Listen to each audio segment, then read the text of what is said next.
All right, here we are. Indeed, here we are, and here is the hilarious and grim and bizarre state of the world around us. And my new haircut. Oh, you got it nice and close to the crop there. Yep. Looking good, brother. I had the, Space Marine fit, you know, Go pretty for the shaved skull down. blade. For Ultramar. For the Primarch. That's right. For the everything that came before Amazon decided to shit on us. And BlackRock. Brought to you by a bunch of moneyed motherfuckers who don't care about your history, lore, mythology, or culture. Indeed. Ding.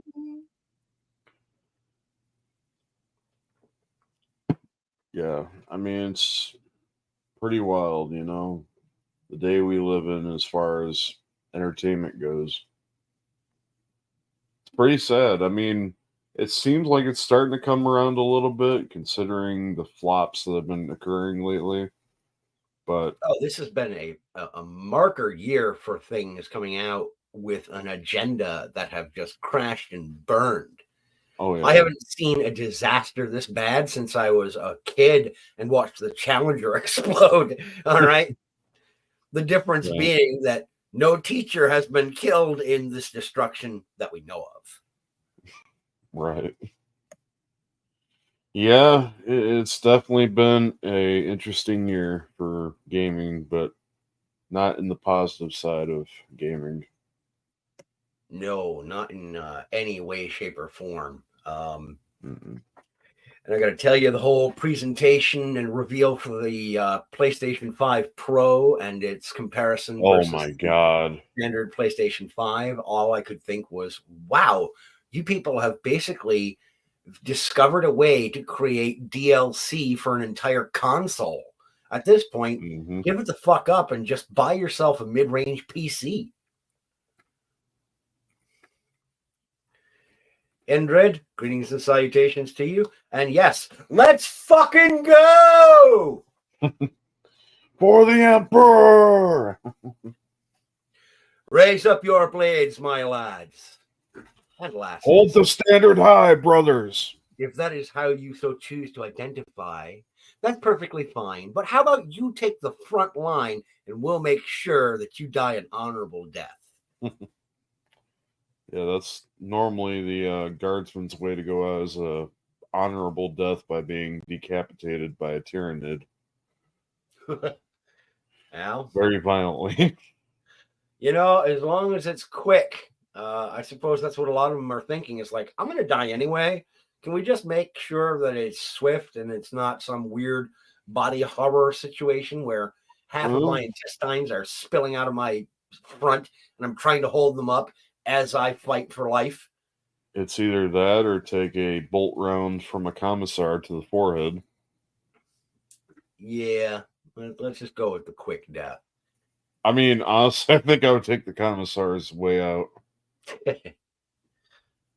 So, yeah. Unlike our usual, structured ballyhoo on Wednesdays, where we've got a deep dive topic that we're gonna try to focus around and stay situated and centered and grounded in. Culling of the Nerd, where we are today. This is much more free form and discussing our hobbies, our pursuits, the state of them in the current environment of production, creation, advertising and marketing of those products. And yeah, that's kind of what we do a little bit more here for Culling of the Nerd. Brother Cortex, would you like to get us started with any particular topic? Well, we were just talking about PlayStation and the fact that they're opening with the new PlayStation that is only a digital console. There's no disc drive, does not come with a stand. Yeah. It's at the really towering price of $700. Yeah. Must I go on? Well, let's let's go down the list of hilarity. This digital only barely qualified as an upgrade from the PlayStation 5 standard. Yes, it has a disc drive available if you're willing to fork out an extra $80. Right. It has a stand available if you're willing to fork out an extra $30. Mm-hmm. I All the remember, aftermarket products are like all yeah, the yeah. I remember when I purchased the PlayStation 2, the original fat console, you didn't Yep. need to I've got stand the one in my fucker up. shed too. You didn't need to stand the fucker up on end. It played brilliantly, Mm-hmm. and it hit most of its frame rate goals out of the box. You didn't have to worry about purchasing downloadable extras or patches. If you got a clunker of a game, you got a clunker of a game. There was no one to blame but the development studio and the player for forking out the cash in exchange Mm-hmm. for that game. You got an entire product and you had a physical copy of it in hand that you could say, hey, this was trash. I'm going to go use it now, henceforth, as a coaster for my drink as I sit here and say, what the fuck was I thinking? Yeah. The other big Aside difference, from though, that, it does have a larger GPU and advanced ray tracing and AI upscaling. But to be fair, why do we need all that for a console? we don't. We really don't. And I'll tell you, brother, I have been primarily a console gamer the entire time I've been playing video games since I was 6 and started off with Pole Position and Pac-Man and Donkey Right. Kong on the Atari 2600. I've never been a big PC gamer because I've never had the budget or the technical know-how. I'm a Luddite. I don't know how to optimize my systems. I'm coming to you with a barely functional laptop that's basically its primary function, and the reason I bought this laptop was because it's aimed and designed or set up primarily as a productivity tool. It's for creating Word documents, creating brief video files, audio files, and for office applications. That's the primary reason I have this laptop. I've never been a big PC gamer, but the more and more that we see coming down the pike from video game companies and especially console producers, I'm thinking retro gaming not only is a good choice for me because I don't have the greatest amount of time, but because these new systems are not worth the fucking money. Well, I hate to be the one to say it, but I do have the PS5 right next to me, but not the Pro. No, but But there were specific titles, specific mhm, games that I'm sure that you wanted to play, particularly on a PlayStation 5. Bloodborne being one of them. Yeah, like come on. Yep. Eldritch horror come from the outer cosmos, the moon presence come to bestow its awful sight and stare upon thee, and all of old Yarnum. Hmm. Yeah, I mean, as far as that was like the biggest reason why I got it was to get Bloodborne. There is a emulator, like there's a group of people that are pretty dedicated to getting the game emulated. It's not at a really good playable state, but it is at a playable state no less. It's Okay, very clunky, lighting's a little bit off, frame rate's a little clunky, but it's playable. right. As, Give it time. I'm sure they'll turn it. oh, the sheer progress alone that's been made so far is pretty astounding because like some ordinary gamers, big YouTuber if you haven't heard of him, he was showing off the gameplay through the emulator It's Mudahar, and right? yeah, Mudahar, yep. And I'm not like exactly like I'm not gonna say I particularly care for all of his views, but he is very good when it comes to the technical stuff, as far as like new upcoming consoles or you know things of that nature. There's a joke I want to make, and you know what? Screw it. At this point, I'm going to make it. We Wait, are at 11 minutes though. is that past the point where I can be a little bit racier? Let's go to 20. Okay, I think we'll be better on the safe side there. We'll okay. be okay. All right. Well, this is kind of brush against the line, but I don't think it's bad enough to get you in trouble. But wait a minute, an Indian fellow who's good with tech? You do go on. Sorry, I had to make the joke. It's the obvious reach for. It's the lowest hanging fruit. It's lower than my balls. I'm a 42-year-old man, and I've already got a bunch of kids, so that's pretty low hanging fruit. Yeah, I don't know if you heard the news about the storyteller for Shoddycast for Fallout. They did the Fallout series. He passed of adrenal cancer. Yep. Yes, I So definitely saw, rest in peace to him. It was sad to hear that. Yeah. Very, very unfortunate. You know, we lose the good ones, unfortunately. And it barely registers with most people nowadays that, you know, when you lose someone who is a titan or is a stalwart in an artistic field, Yeah. it's a heavy loss. Yet we don't seem to really culturally appreciate it when it happens anymore. I remember 5-6 years ago when Sir Terry Pratchett passed away. I was devastated. It's the first time in my adult life that a quote celebrity death has occurred, and I actually found myself on the border of tearing up.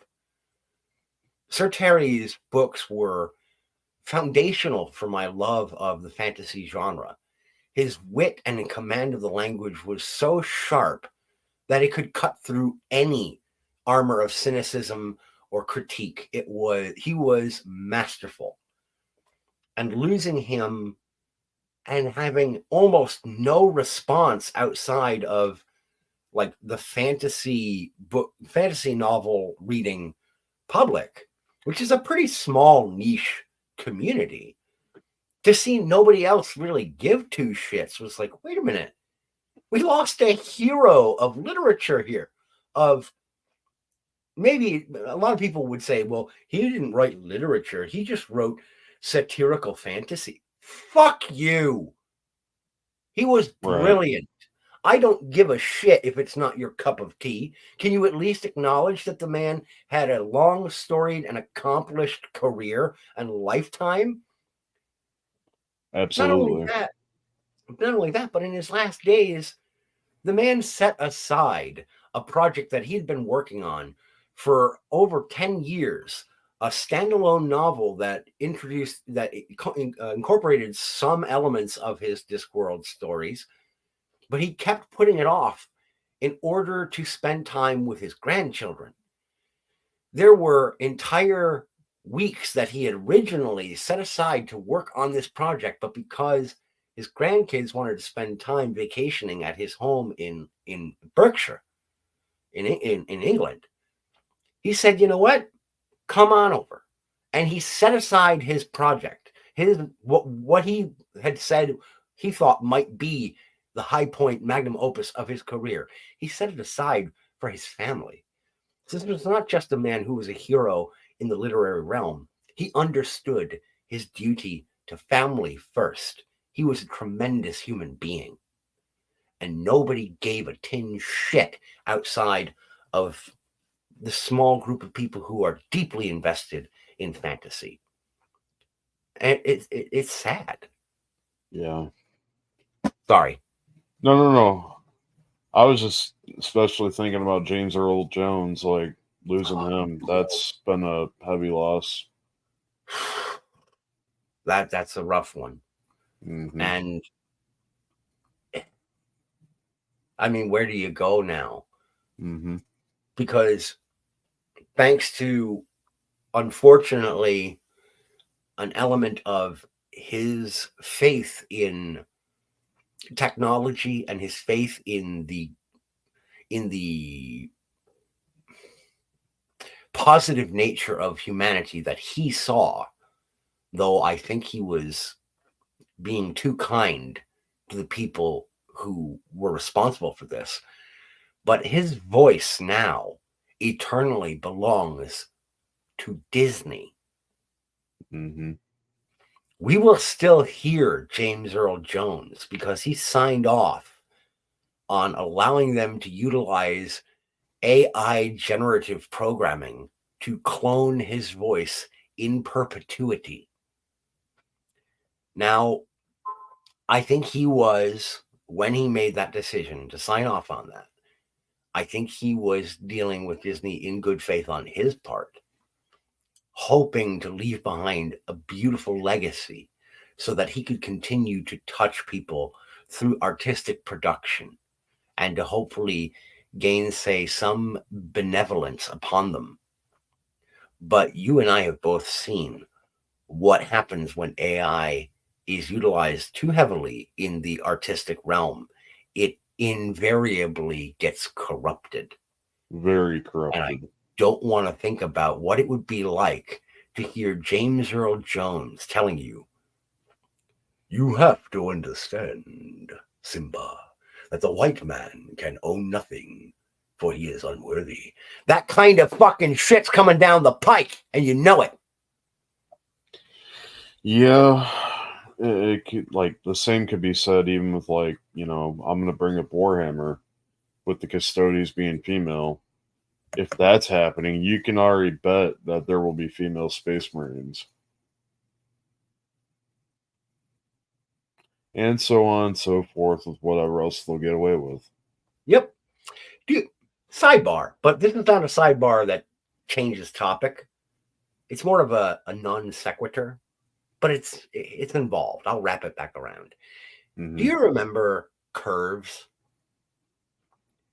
Curves was a women's only fitness center franchise. Oh, yeah. Yep. Men were not allowed to utilize the facilities at Curves Fitness. A few years ago, the company ran into some trouble because there was a trans woman who wanted to sign up for membership, and they told him, no, you're not a woman. He turned around and filed a lawsuit for discrimination of access. Sounds about right. The company is called Curves Fitness for Women. Mm-hmm. It's right there in the name of the thing. You would think that would be good enough to stand on its own. For a long time, part of the second and third wave feminist agenda has been aimed at making certain that there are no more men's only spaces. They've been denigrated as misogynistic, as sexist, as bullheaded, as troglodytes, knuckle draggers, you name it. They have been insulted and derided and decried for decades. We cannot have any exclusive places, boys. That was the cry of these folks for a long, long time. Feminists of both the female and male sex have been screaming, we need to be more inclusive and integrated as human beings. And here's what's inevitably happening is once they've wedged their way into those previously all male spaces, they then turn to the people who created those spaces and inhabited them and grew them from nothing and said, we're the owners now, get out. Now it's our exclusive space. So wait a minute. You're going to be inclusive by being exclusive?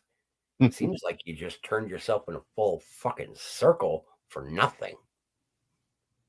Pretty much. Is this going to happen to Warhammer?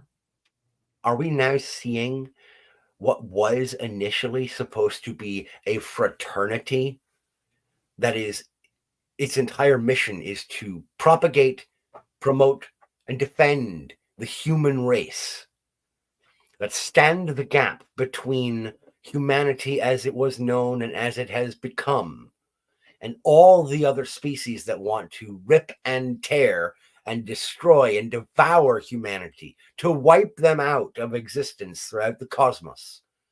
Are we going to see them now told, your mission is noble, but you're being too exclusive? There's a reason for that. This is why I believe in gatekeeping in some cases.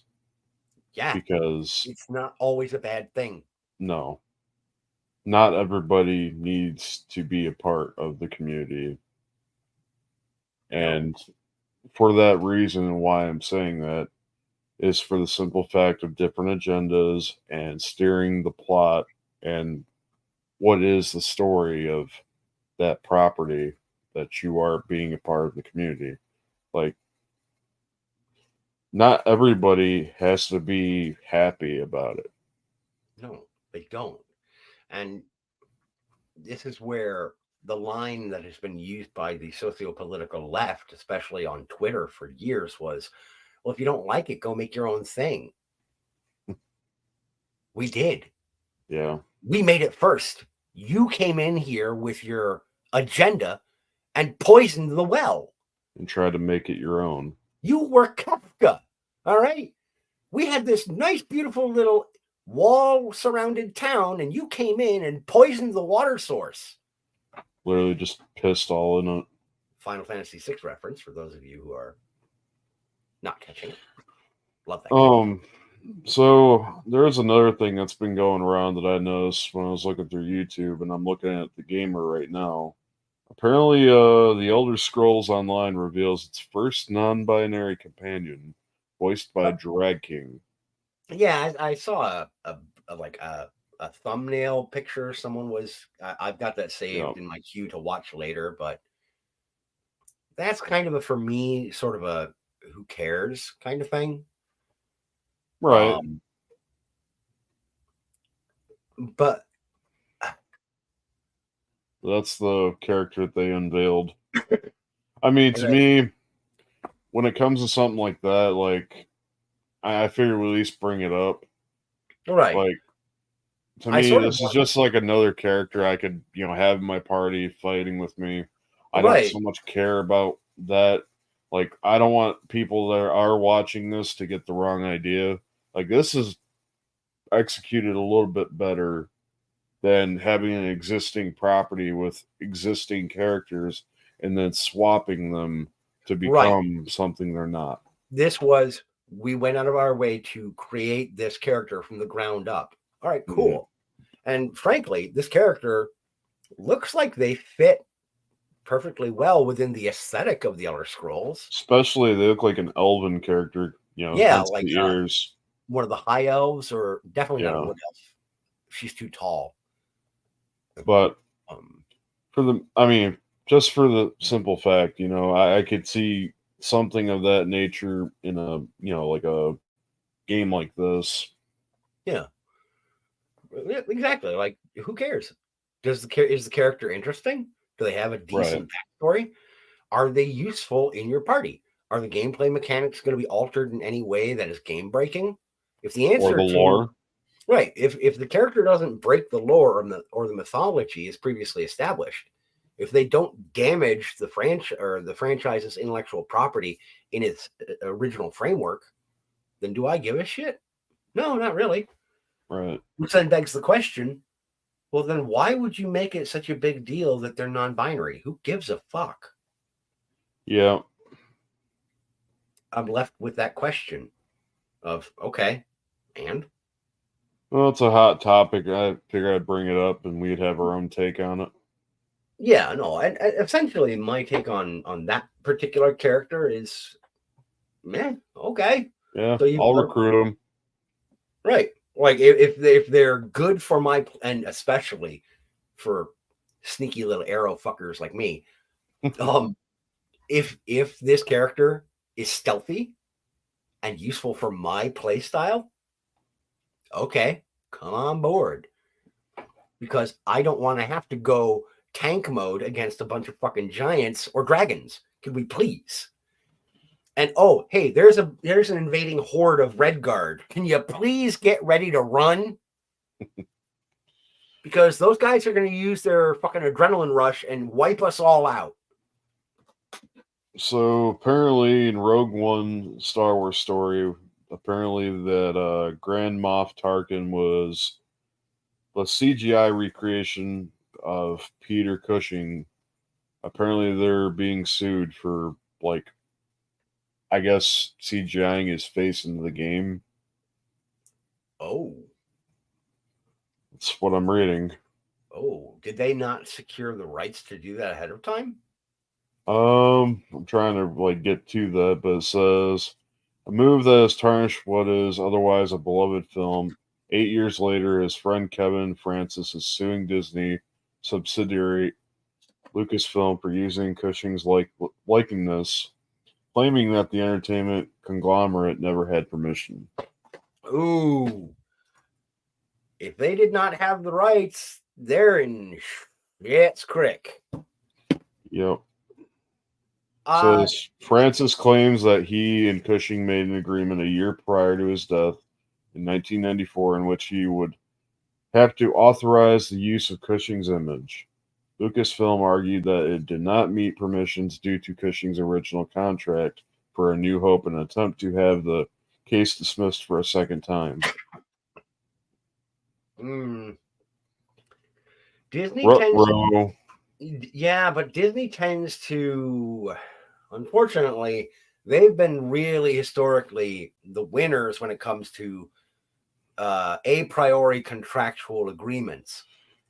They got themselves hosed when they tried pulling that shit with Alan Dean Foster, however. I take that back. That was actually the movie. I thought, because there was like a Star Wars game that EA put out, but no, apparently they CGI'd his face onto like a person, like in the movie. Yeah, if they had a contractual agreement with Cushing that they could use his likeness in a future project, dependent on the phraseology, the terminology used in the contract, they may be able to weasel their way out of this, but they've stacked up some losses lately. A lot of them. And let me tell you, when it comes to Disney Star Wars, it's not just legal losses that they've been suffering, it's cultural losses all over the goddamn place. And L's are still L's. Yeah, this actually beautifully segues into something that I had said Wednesday I wanted to touch upon. Mm-hmm. I touched upon it the other night on a Rumble stream that I did on my lunch break at work. The Acolyte. Oh boy. I have a hypothesis, and this is a loose hypothesis. I'm going to put it out there. And I would love to get your feedback, or anyone, if you're watching and you're in the chat, please do not hesitate to pipe up, to chime in, and let us know what you think of this hypothesis. They're dropping Kane Pixels. They're dropping the found footage right now. So tempting. It very much is. They got like 15K watching. It's Wednesday. Wednesday we will do that. Yeah, it'll definitely be Wednesday. But here is, I'll try to make it brief. Mm-hmm.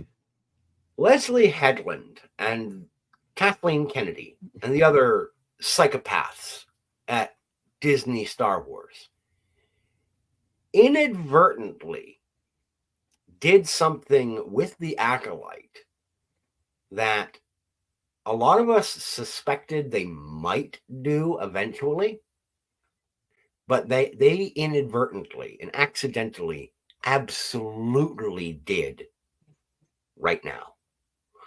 There are petitions online. One of the primary petitions that's circulating has been to try to save or renew the Acolyte for a second season. It hasn't even breached 75,000 signatures. There are counter calls for action to decanonize and remove the Acolyte from any canonization in the Star Wars lore. And that petition's only been around for about a week, and it's already got close to 300,000 signatures. Mm-hmm. The people who have been shrieking and screaming all over social media about their support for the Acolyte and Amanda Stenberg, who her performance was more wooden than Pinocchio, who also belongs to Disney. And quite frankly, at least at the end of his story, he was a real boy. I don't know if she's a real person. I'm fairly certain if you pull that gigantic fro off of her head, you'll find circuit boards underneath. Now, what was Leslie Headland's stated purpose when she wrote The Acolyte? She's talked about it in interviews.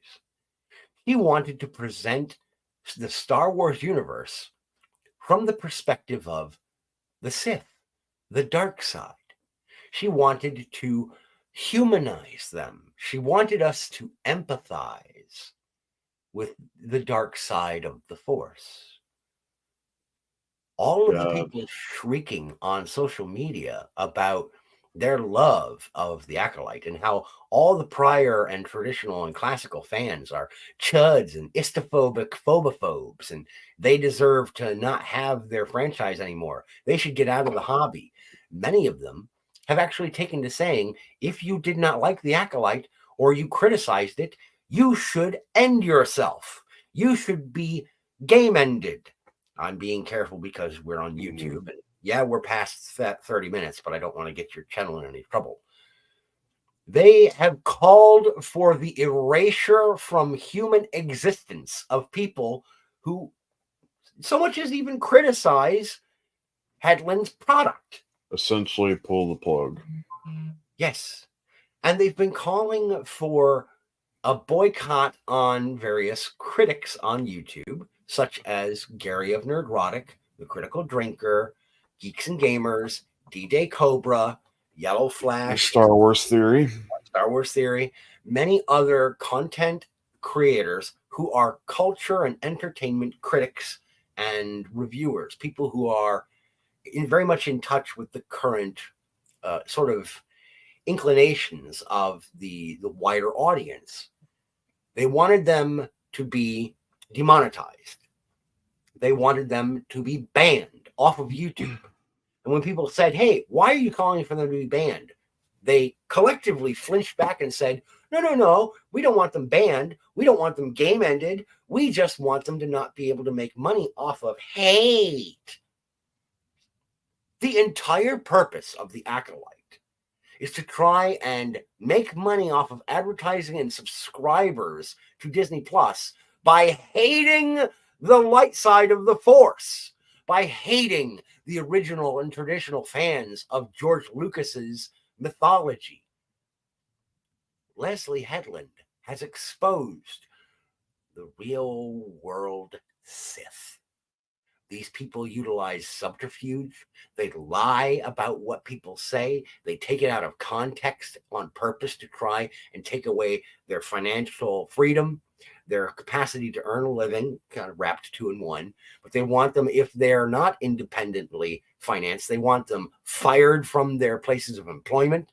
They'll do and say anything necessary to completely destroy people who are fans of the original series and original mythology, and in accordance with the original mythology, which George Lucas has clarified on numerous occasions, was predicated upon Arthurian mythos and lore, which is, by itself, aimed towards the light, the holy, the good, the sacred, against and triumphing over evil, deception, and the wicked, the profane. So you people are admitting that you are the profane and you want us to be corrupted into your perspective of the world? Get fucked. Leslie Headland inadvertently, with the Acolyte, helped show these people for what they are. They are the Sith. And these critics and people who are fans of the original lore, many of them have said, we are fans of the light side of the Force because the philosophy is translatable to the real world. And what are these people angry about? They're angry about critics saying, here is the truth. Here is what we honestly feel. And here are the genuine shortcomings, failures, and errors in poisoning the mythology and the history of this intellectual property, of all that has come before it. They even tried to poison Wikipedia, which for a couple of decades now has been the source repository of knowledge for all things Star Wars and its mythology.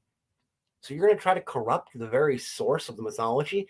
That's like trying to insert a new book of, or a new section of some holy text and saying, oh, this is it now. This is the truth. It's Gnosticism.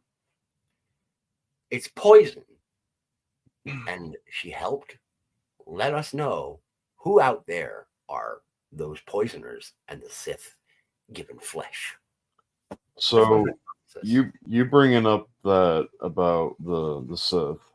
I'm not sure if you heard about Rings of Power lately. Just that apparently it's going to be canceled. Well, that, but what they had brought into season 2. No, I've been pretty much staying away. I don't watch it, but this was an interesting thing to bring up, which I shouldn't say interesting in the way that I would care, but like more so why.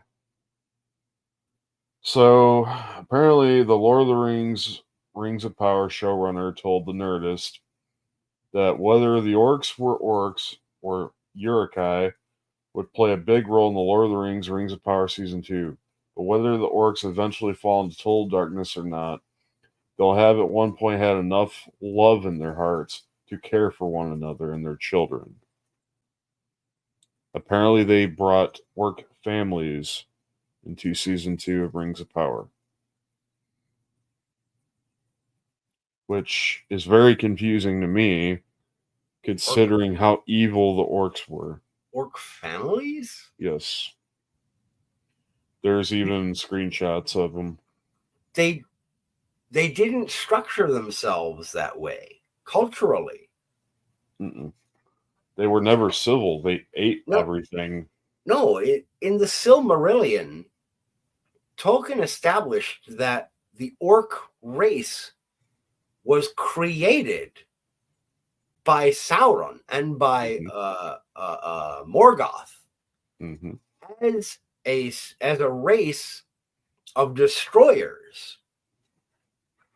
They are born of evil. Right. Period.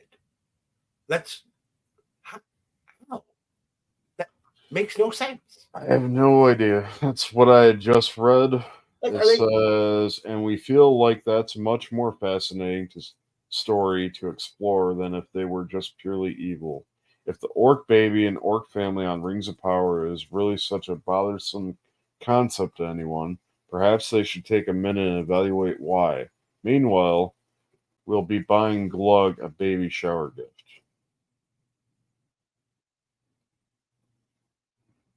Yeah. Apparently there was a lot of hate towards that, and I can understand why, because orcs were never considered, loving and caring of one another. They're not. Again, I refer back to the Silmarillion. There were passages, there were entire sub-chapters explaining that the way that a newborn orc was raised effectively was, once it was birthed, it was abandoned. And if it could not survive on its own, it was deemed unworthy of being alive.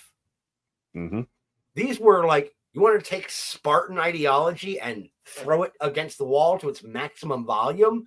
That was orcs. What is this shit? I don't know. I honestly don't. I'm so glad I haven't watched the show.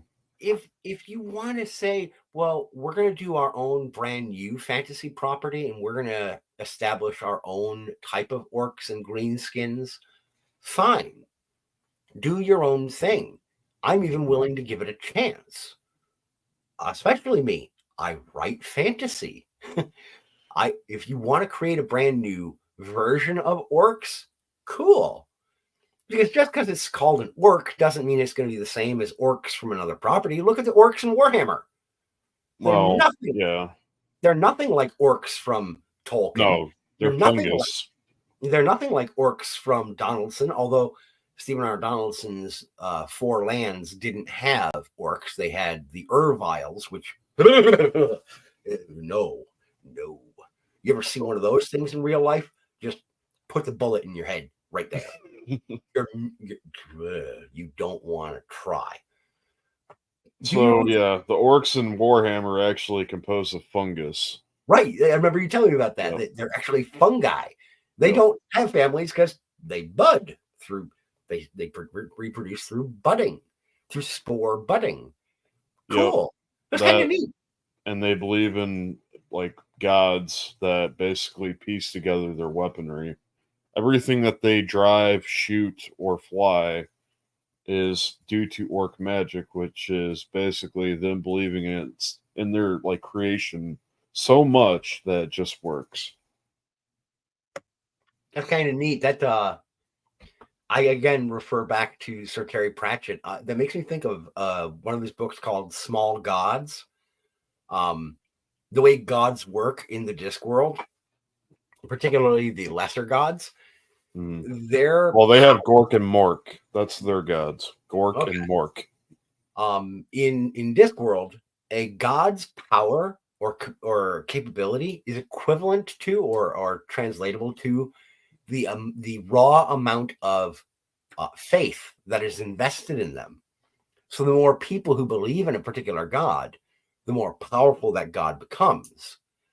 If there is even a single believer or adherent to the tenets of a god, no matter how tiny and powerless that god is at that point, there's still a god in Discworld.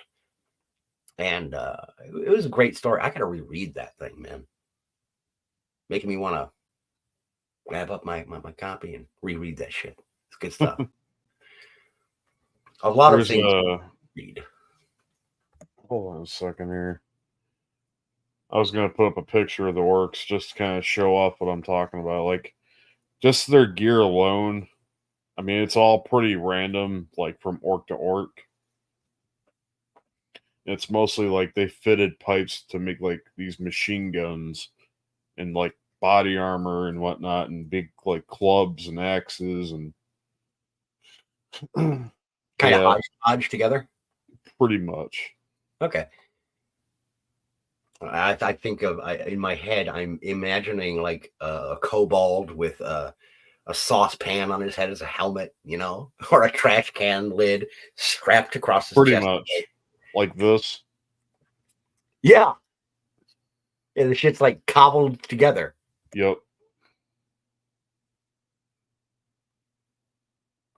Yep, there's the orcs. But yeah, the more they kill, the bigger they get. Okay. So they level up quite literally. Yeah. They're like they start as the little guys, as the little Gretchens, and then they get bigger and bigger and bigger.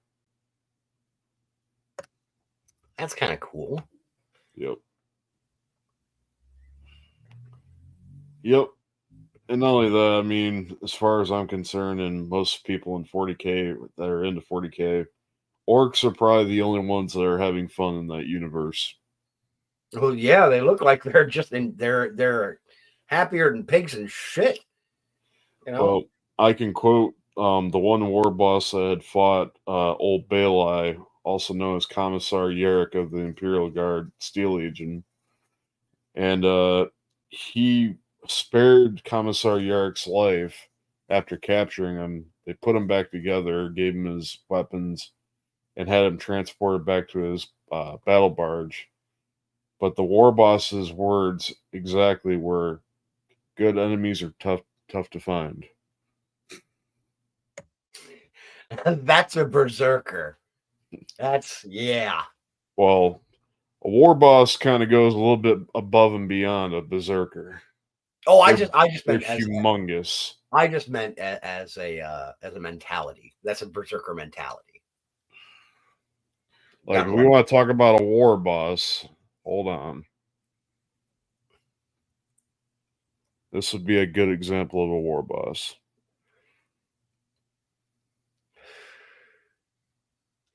Holy good Hosanna!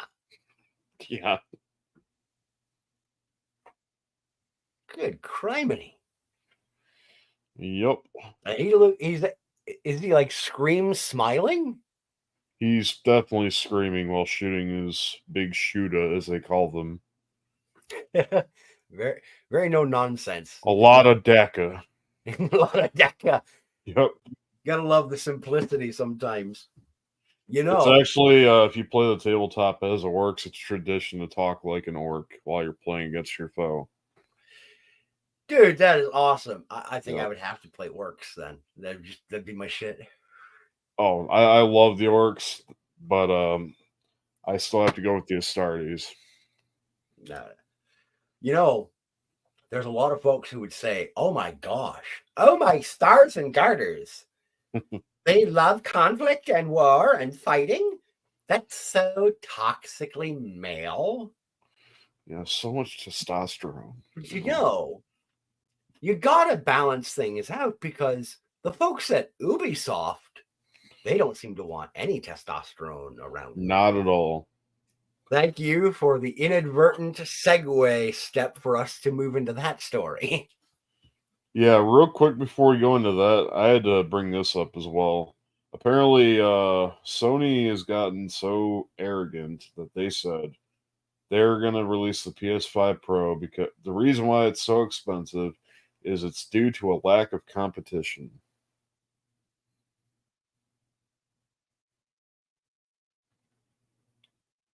Mm-hmm.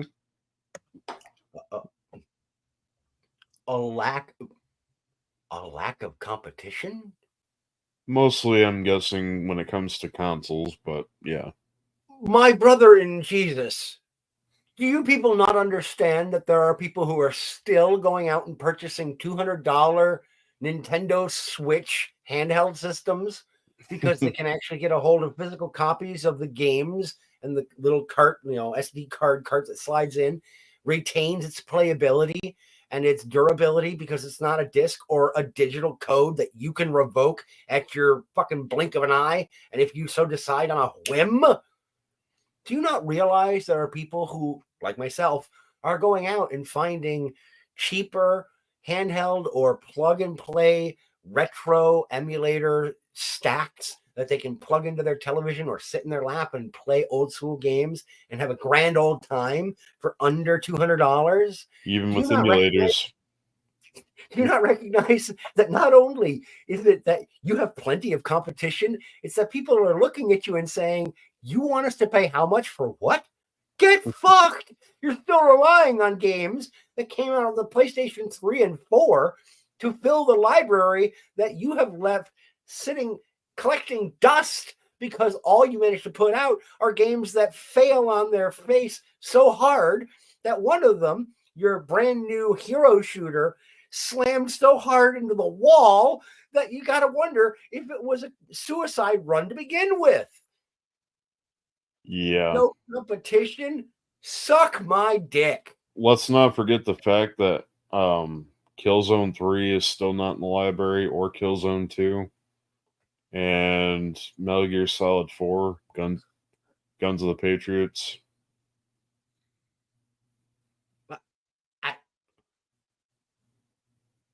Somebody over there at Sony, they woke up one day and decided, I know, I'm just going to be a retard. That's their whole approach, it would seem, is right. Let's just keep doing the same thing we did before and be retarded about it too. Well, that's the thing, is like, even like having the subscription service for like the premium, like all you can play, pretty much like the whole unlocked library, but you don't have a whole library. It's like, where are the games that should be here that are not here? And why am I relying on third-party programs like emulators to play them when I'm paying money to play Give me one moment. One moment. Okay. I want to hold on. Another thing in the news is Xbox is cutting 650 more gaming jobs.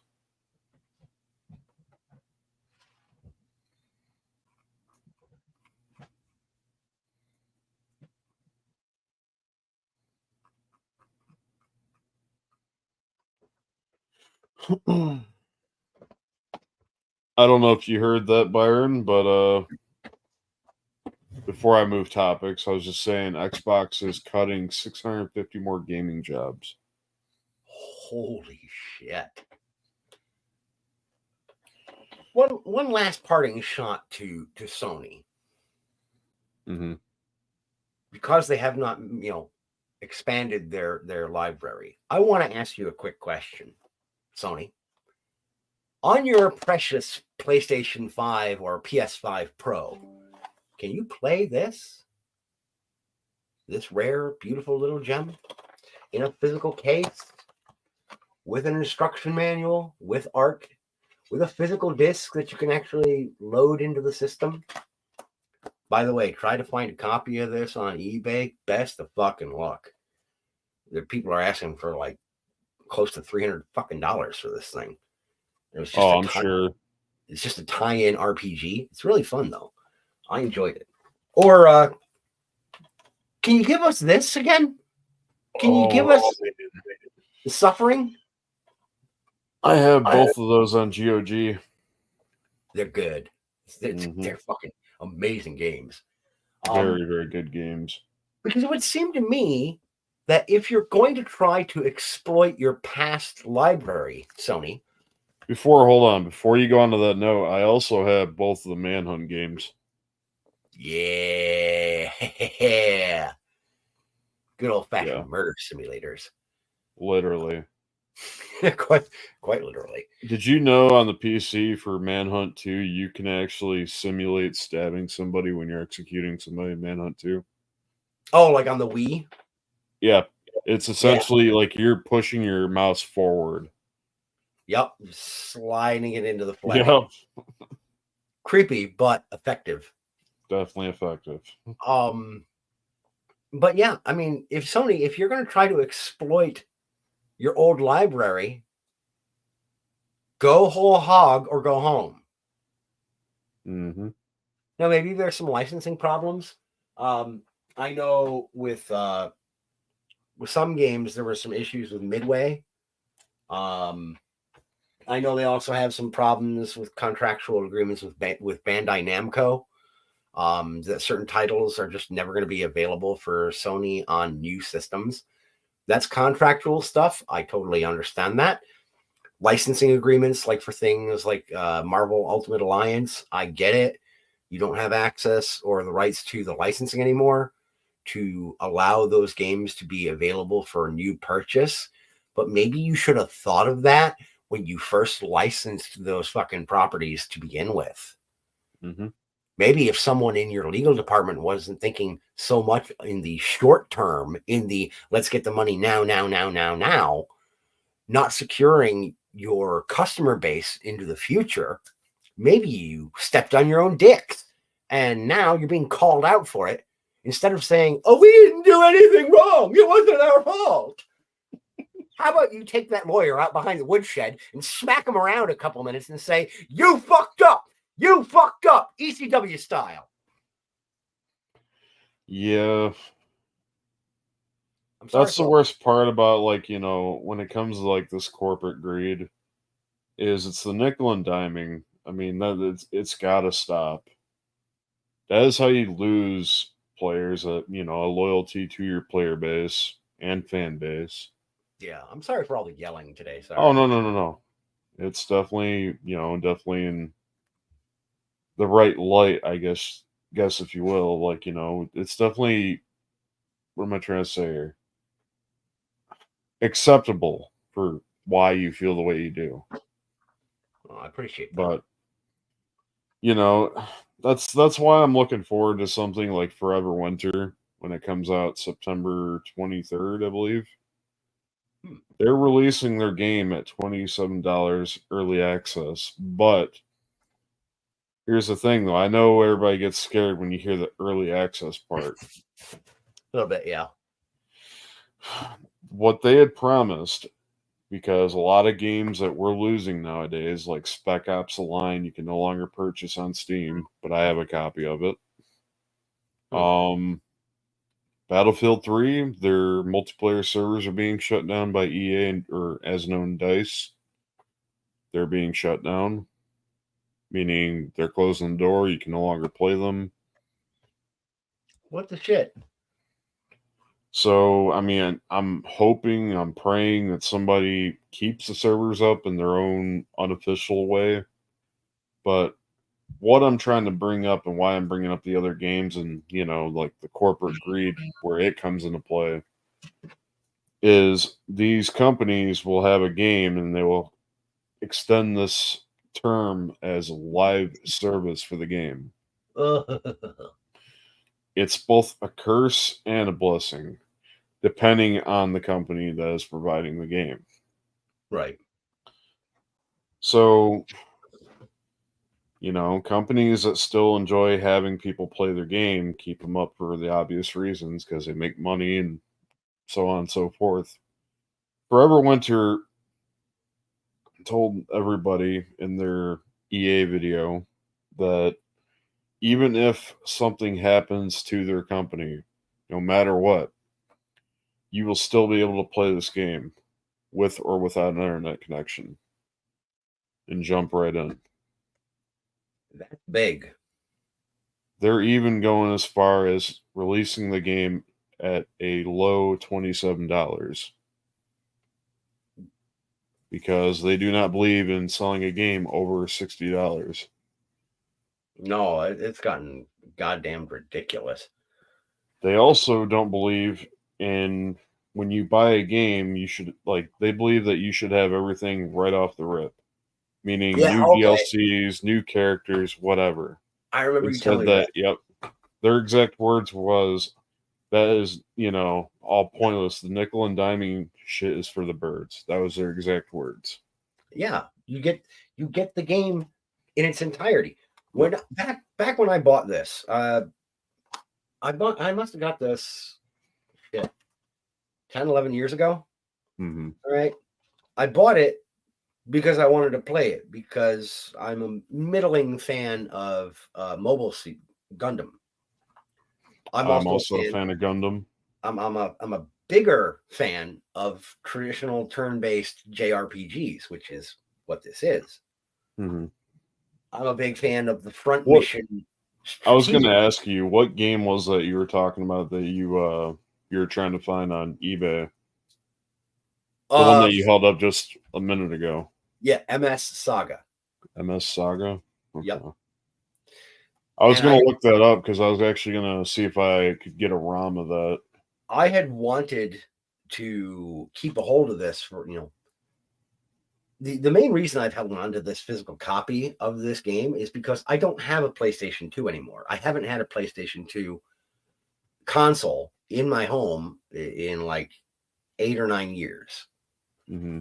But I wanted to hang on to my physical games in the event I should ever get a new PS2 system, or if PCSX2 ever gets to a workable state, so that I could just slap this bitch in the disk drive on my computer and play it. Heck yeah, I found it.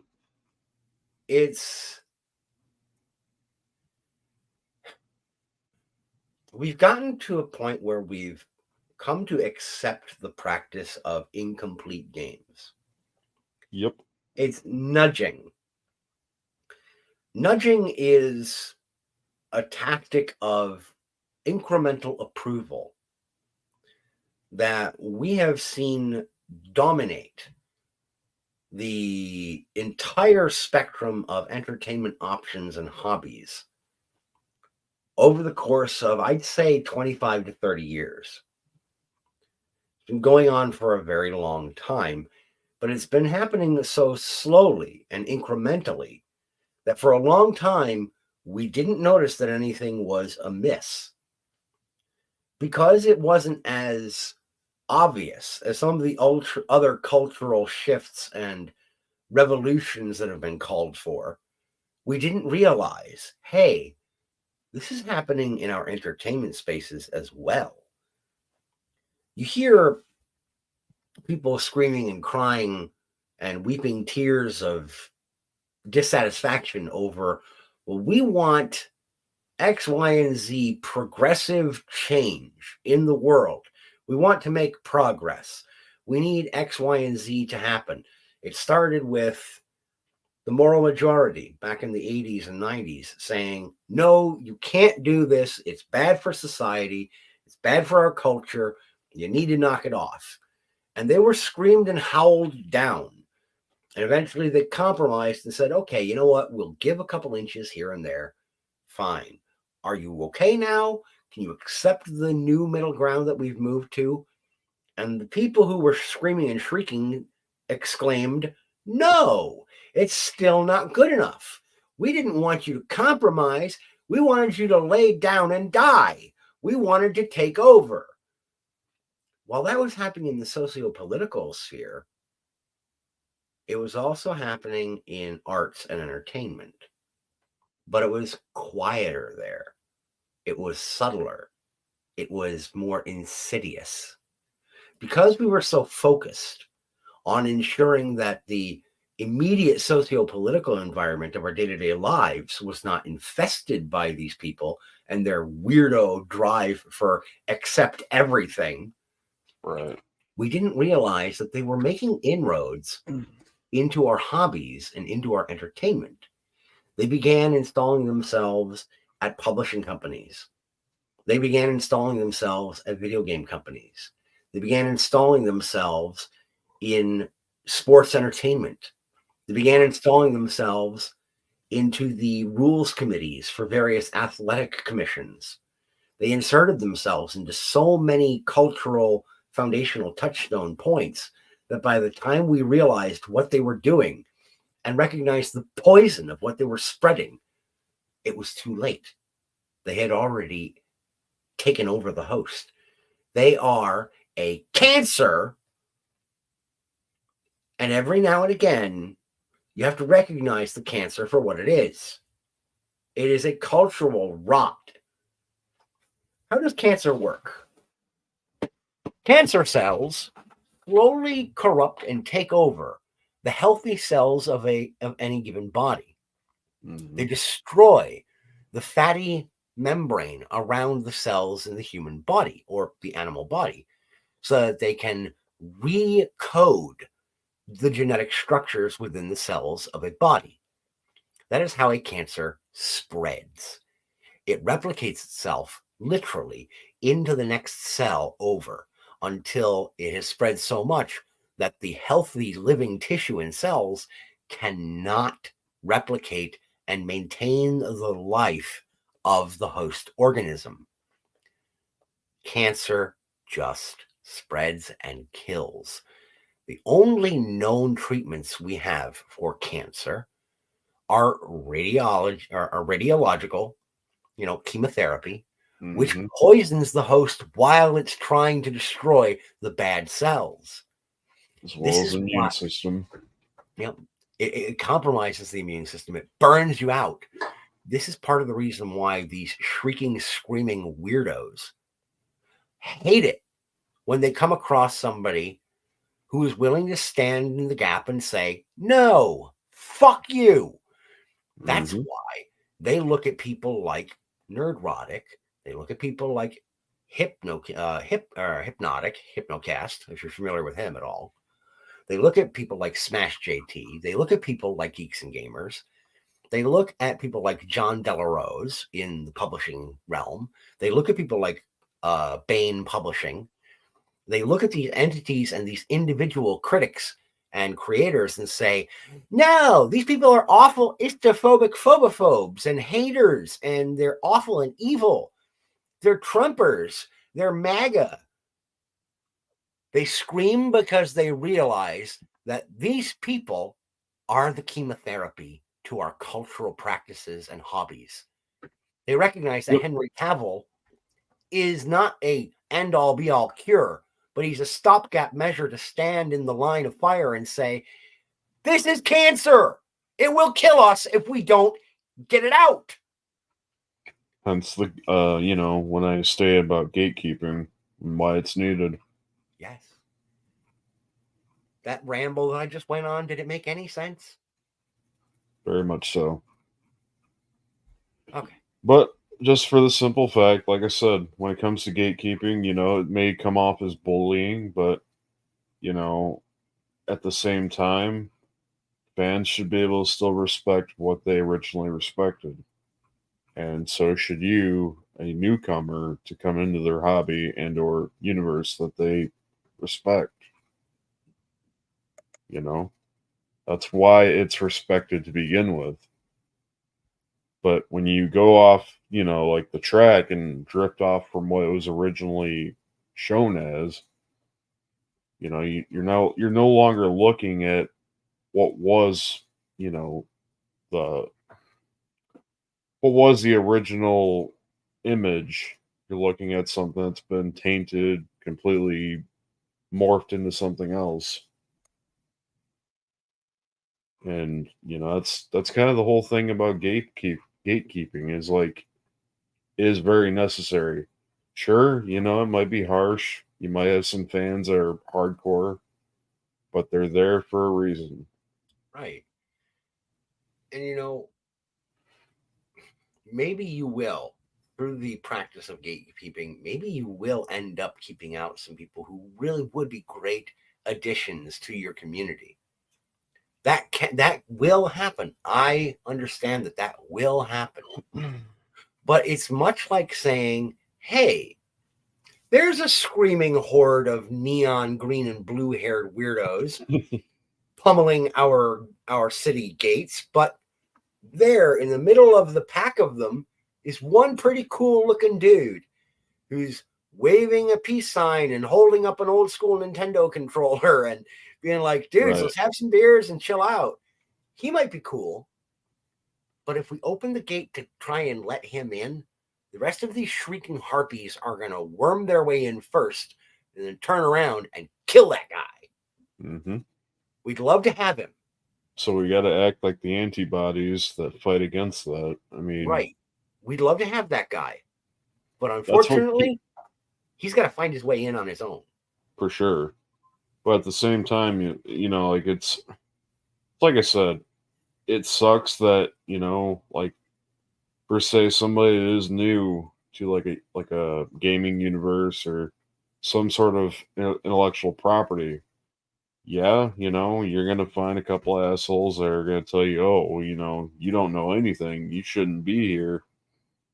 But at the same time, the more you dig in and they realize, hey, he actually does care about the property just like we do, they'll be accepted. You Right. know.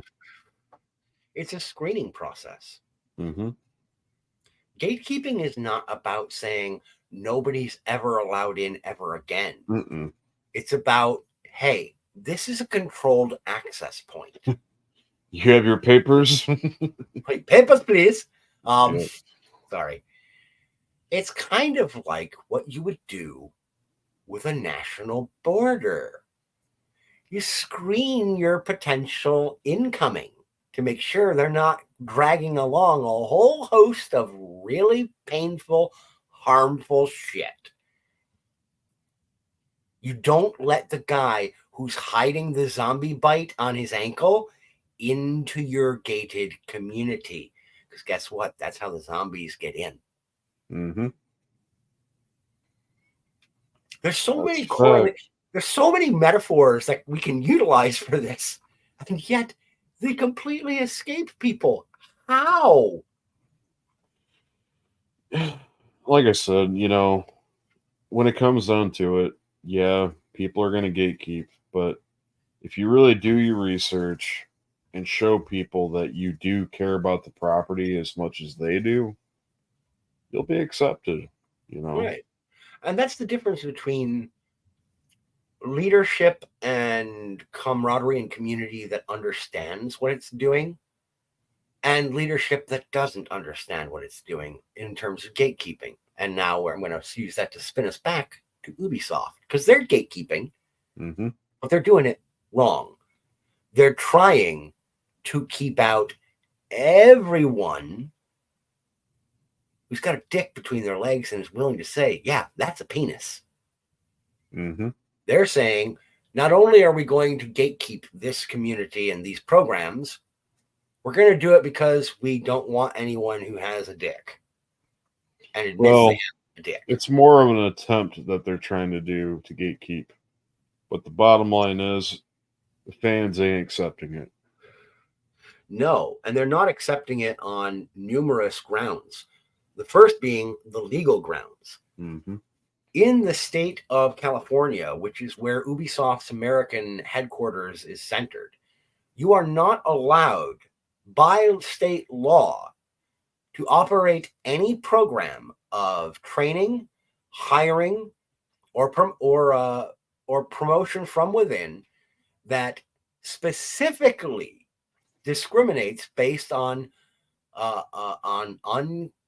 what is it referred to? Uncontrolled characteristics.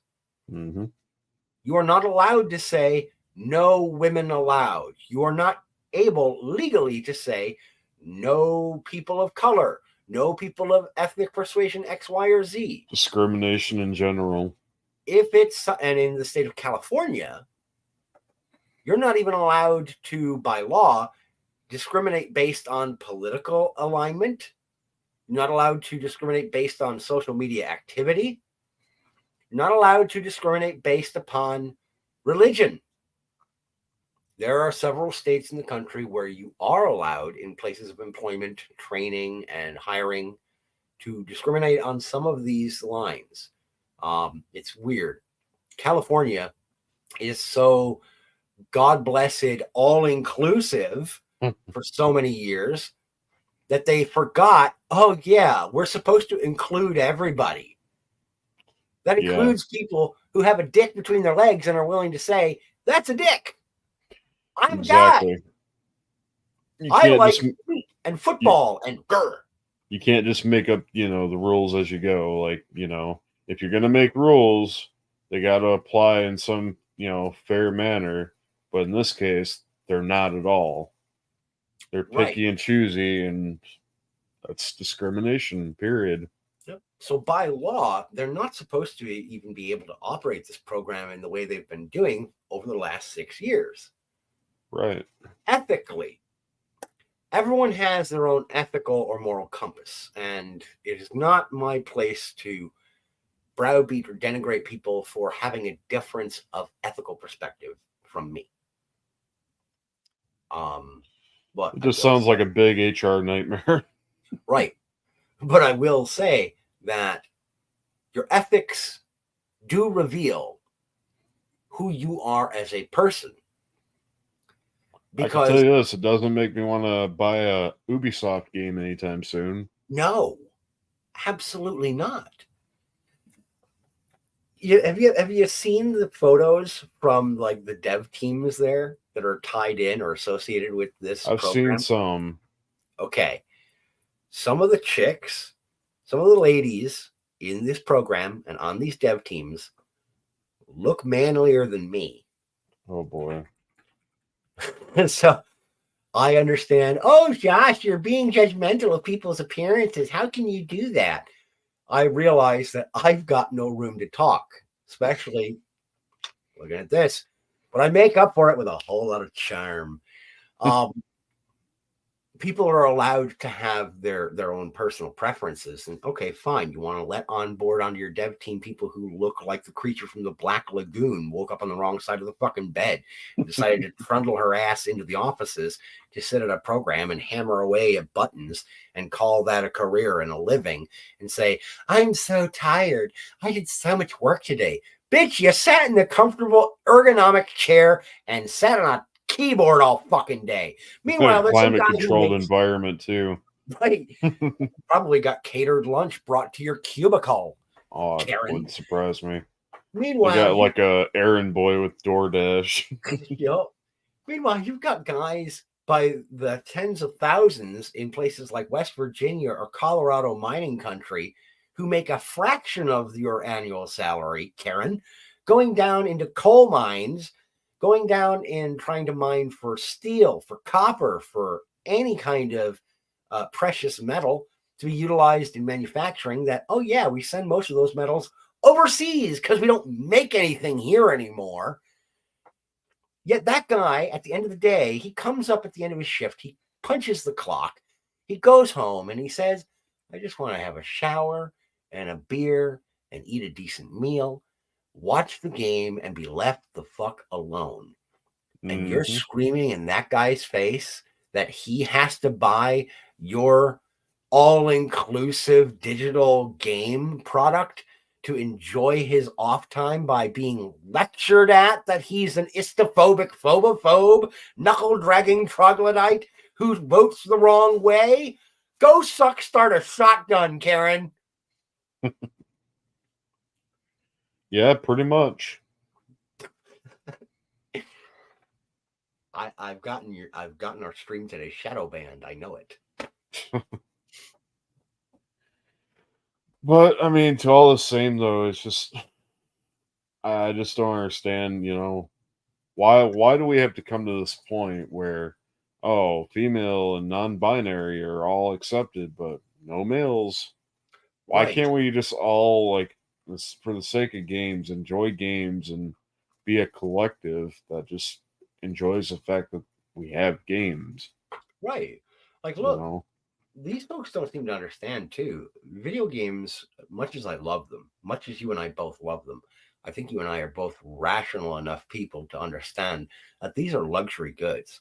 Very much so. They serve no purpose in our survival as human beings. There is nothing.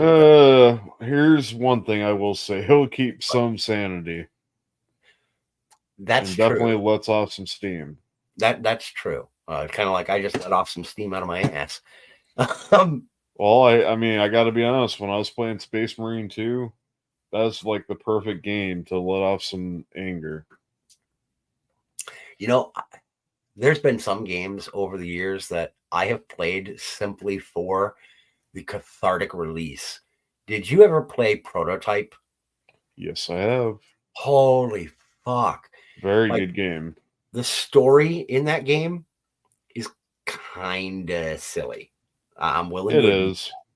Like, it's over the top, which is okay. It can be done well. I'll be honest, I didn't really care so much for the story, but I definitely loved the combat.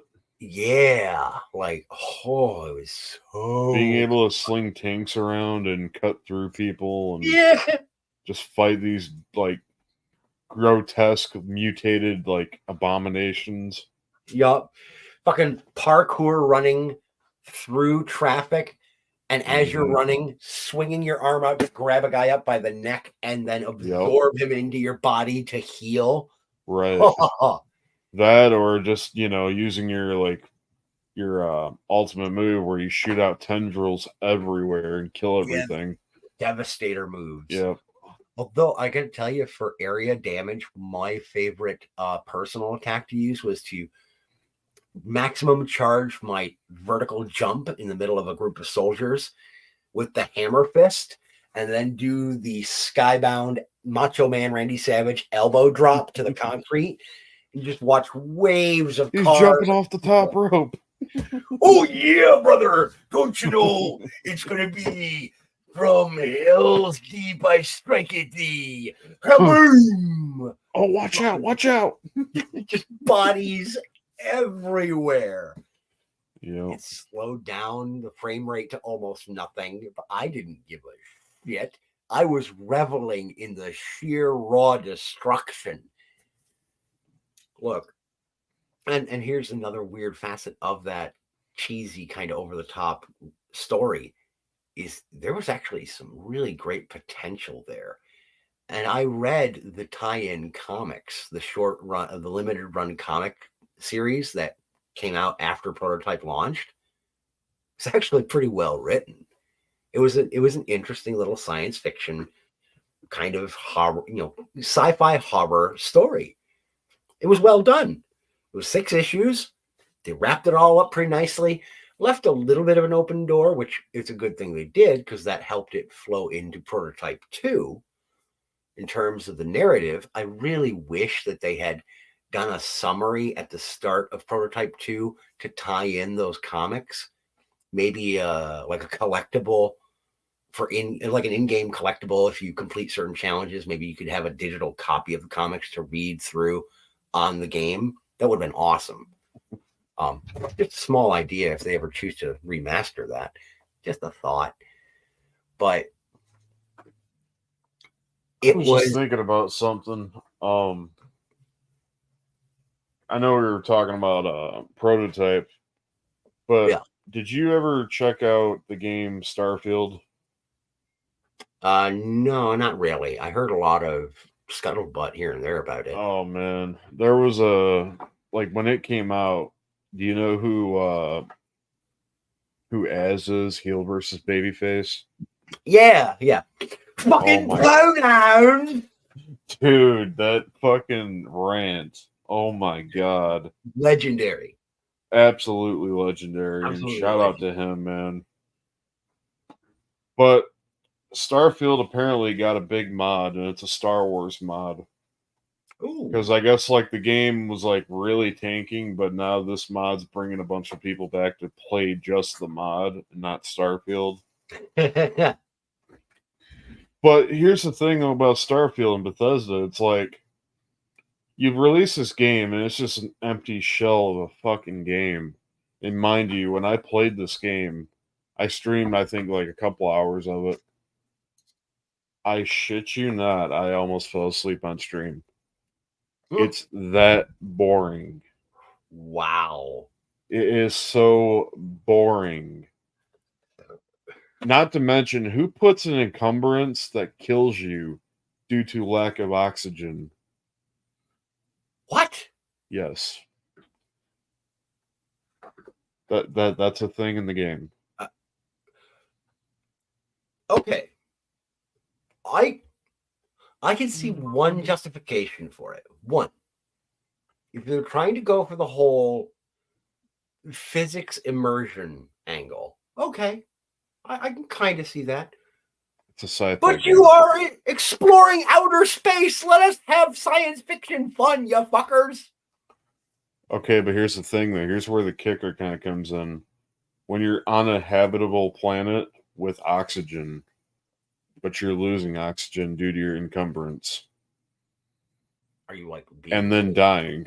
Are you literally being crushed under all your shit?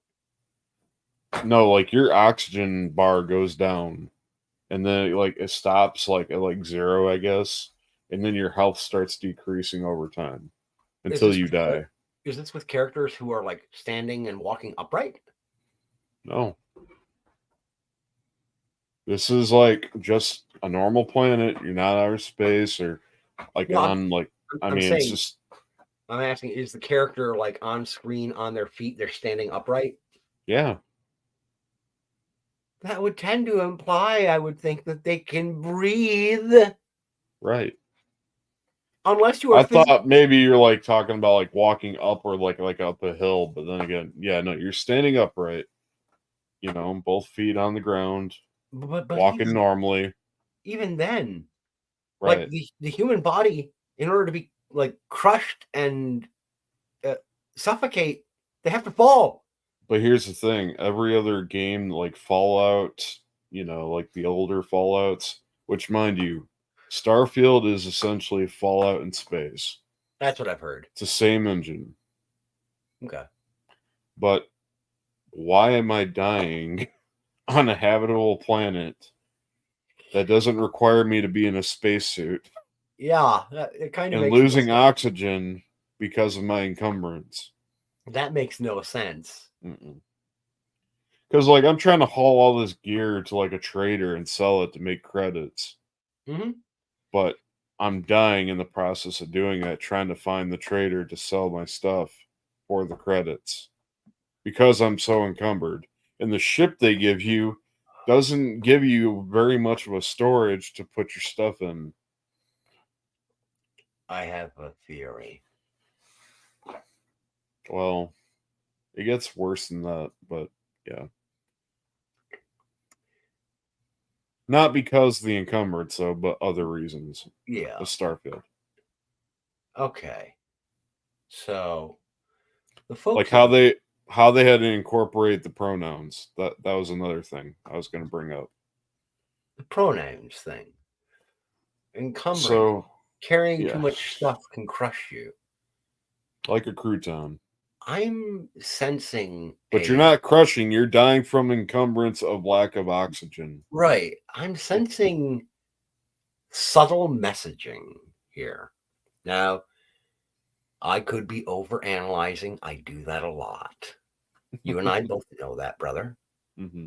Look at the angel numerology stuff that I was pulling up when we were going through the notation for the Fallout show. Oh, yeah. That was really obscure stuff. And I've looked back and I'm willing to admit I was probably off my rocker and looking way too deep into shit. But I have that tendency. These people are not all stupid. Some of them are very academically sound, and they look for subtle ways to attack. The folks at Bethesda, some of them are very outspoken anti-capitalist. Very much so. So wouldn't it make sense from their perspective to punish you for being greedy and carrying way more than you need by killing you? So, that brings up another interesting fact in the game. There is a companion that comes along with you that you meet up with. And anytime that you have stuff that you pick up, they comment on you carrying too much stuff. Do you really need all that? That's what they would say. Constantly. Okay.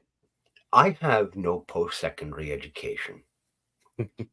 I am not the brightest bulb in the box. But I recognize these things, and more people are recognizing these things. We may be pulling at hairs that lead nowhere. We might be pulling at threads that have no end.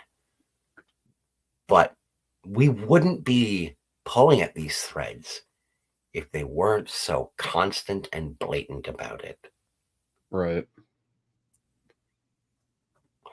Why are you attacking our game? Why are you blaming us for X, Y, and Z? Because you've done so much other bullshit that by now we have to assume that you're going to do it again. It's like finding Jason Voorhees on your front doorstep and saying, dude, don't kill me.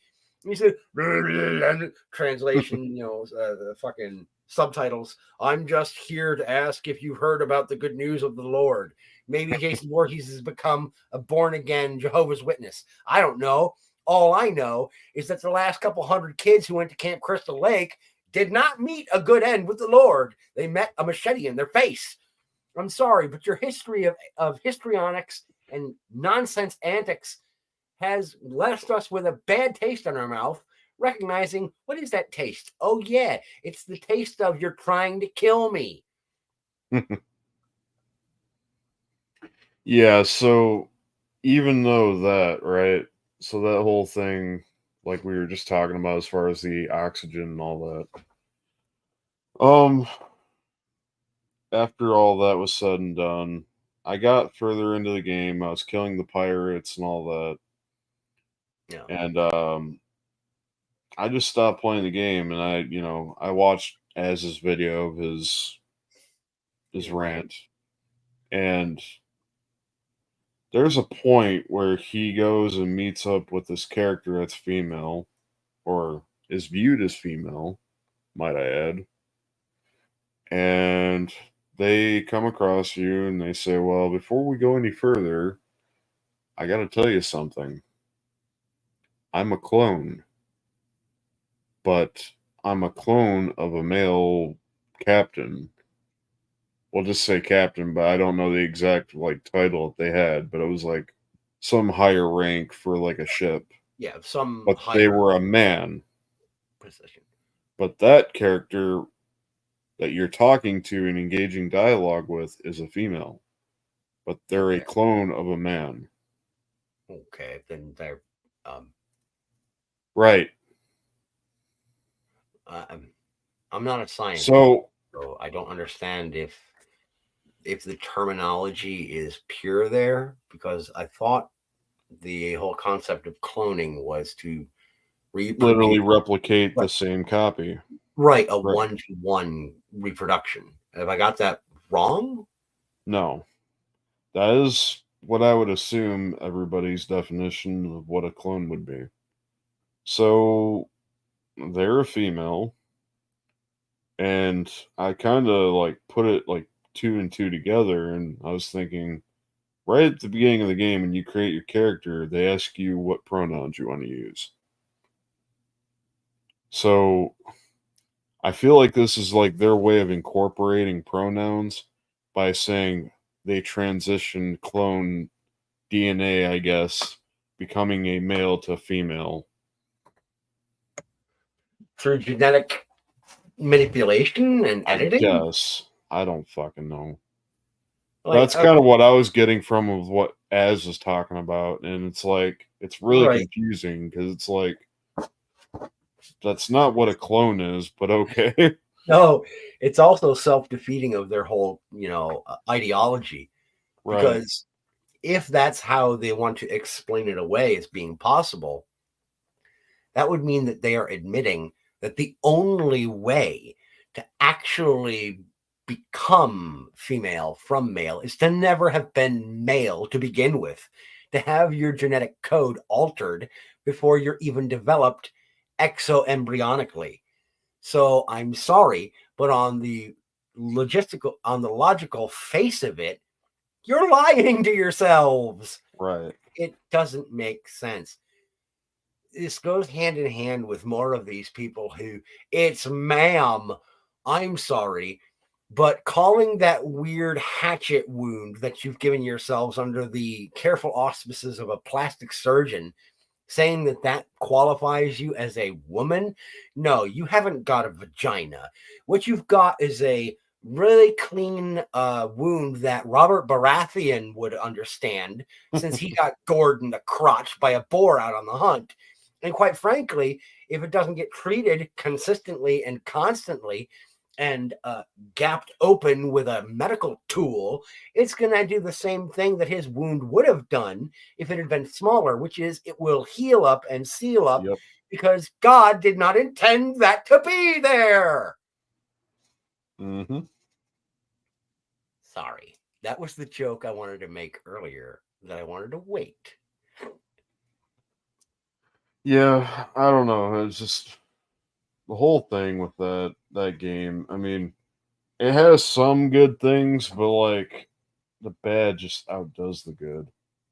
The Like, guns are cool. I I won't lie. The guns are cool in the game. That's understand. probably the only thing that I can honestly say it's good about the game.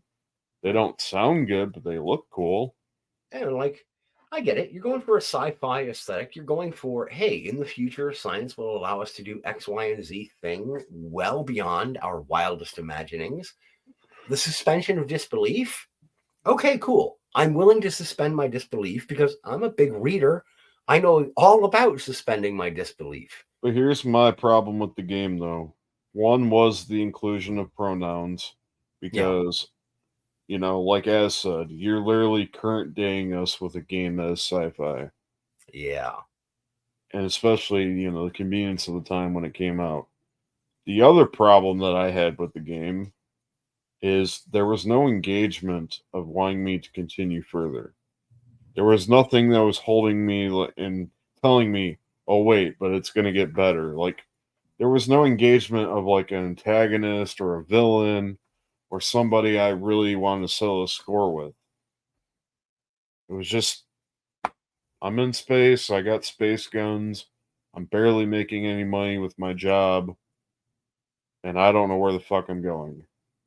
Oh, and oxygen. I'm dying of oxygen right. loss. Because you're carrying too much stuff. That does not make me want to play your game, Bethesda. I mean, No, it makes me want to reach for a copy of Ein Shrugged or like, Atlas Shrugged. Even the environments alone are dull. The character like randomization as far as like their population density for like their planets. Good God, some of the randomization for the NPCs. They're so fucking ugly, it's unreal. Oh yeah, and the NPCs didn't really have expressions on their face when they talk to you. Oh yeah, that was another thing that I had an issue with Starfield. When an NPC would talk to you, they would like literally look forward or look behind them and still talk to you. Like they literally have their whole back turned to you and still talk to you when you're engaging conversation with them. Was that just, do you think, like bad AI scripting, or? I don't know, but like I said, like when it came to like the randomization of like their model, their texture wouldn't meet their facial features. I mean, it was just awful. Sounds like a mess.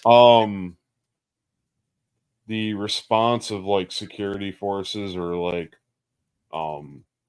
their police on the planets, if I were to shoot somebody in front of them, they wouldn't do nothing. Very frontier justice of them. Another issue that I had was the dry humor and dialogue. That was not very engaging. Nothing that really piqued my interest to like really continue. Yeah. It was just kind of like, okay, are they done talking? Not like that. Even the environments were really dull. The like fauna and the like alien life that were on the other planets were really dull. Like they just looked like randomized monsters that, you know. So they didn't learn from the successful implementation of changes and developments from No Man's Sky. No. It was almost kind of like a sequel to that. Boy. Another thing that was an issue that, well, more of a recent issue that I had seen with Starfield. For how long the game has been out, okay, which is like, what, a year? A little bit over a year now? I think so, yeah. They released a trailer, and do you know what the trailer is? What's that? For Starfield? Nope. You're gonna shit yourself when I show you this. What is Bethesda known for not doing in their games? Playtesting before launch. that's one of them. But I mean, what is one thing that has never really been in a Bethesda game? That's never been in a Bethesda game? Mm-hmm. I'm not sure. It's actually very simple. Okay. It's something that takes you from place to place. Oh, like fast transport? Mm-hmm. Fast travel? Feast your eyes on this. Ever since we first reached for the stars,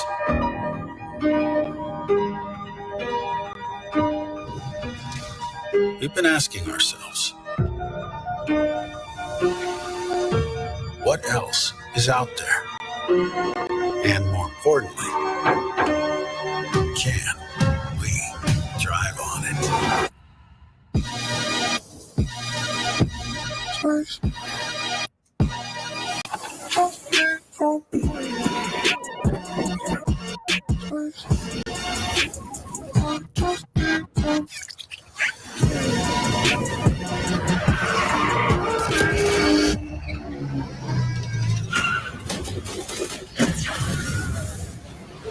Shooting at the stars and Mars, 'cause I just need some space. So I can't slow down. Yeah. Was I watching a video game trailer there, or a product placement for an off-road vehicle? That off-road vehicle is now in the game. Okay. That's all they put in the game. What purpose does that serve other than, okay, now you've got some vehicular combat mechanics? Mm-hmm. Was anyone clamoring for this? Mm-mm. Then why the hell put it in there? You tell me. Just because you could? That's the conclusion I came up with. Did this come with the game at launch? No. So this is a DLC? If I'm not mistaken, it was a update. Okay. A free update that nobody asked for. Kind of like the PS5 Pro. Yep, it was a free update. I mean, at least it's got the right price tag on it. I mean, yeah, but my thing is why? I would imagine it's an attempt to get people to either come back to the game or to remain on the game to maintain its longevity, in the hope that investors will say, hey, looks like you managed to maintain a player base for X amount of time. Let's go ahead and give you Y amount of ESG funding so that we can ensure that your next project gets off the ground. No. So, you know what's crazy about Star Wars Outlaws?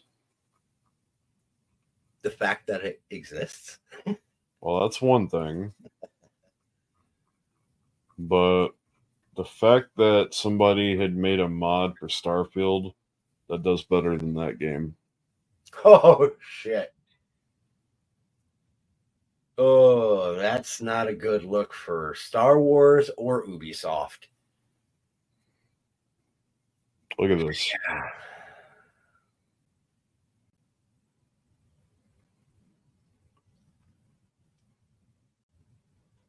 Yeah, that looked like a dance club or a cantina. Fucking hyperspace! Hyperspace! Come on!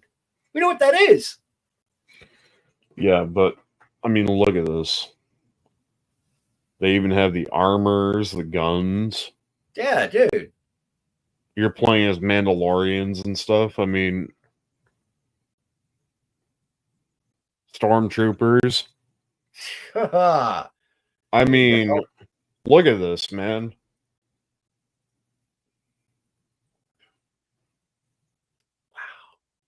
Okay. Like, that looks this brilliant. is what Star Wars Outlaws should have been. Yeah, that looks brilliant, man. It looks so good. Like, this mod in particular is like why I want to go back and play it again. This right here.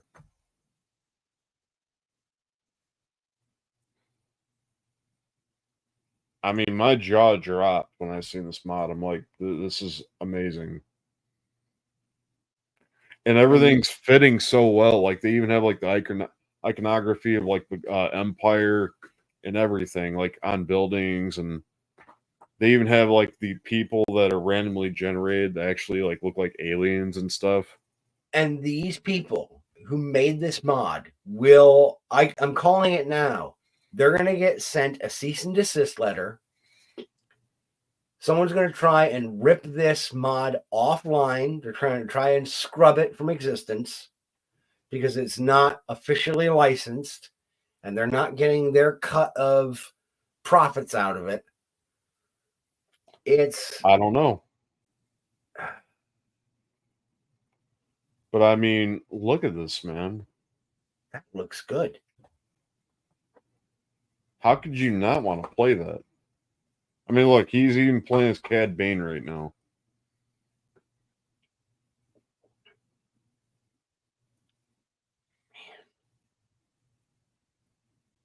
Yeah, that looks like an entertaining. I would want to play this, dude.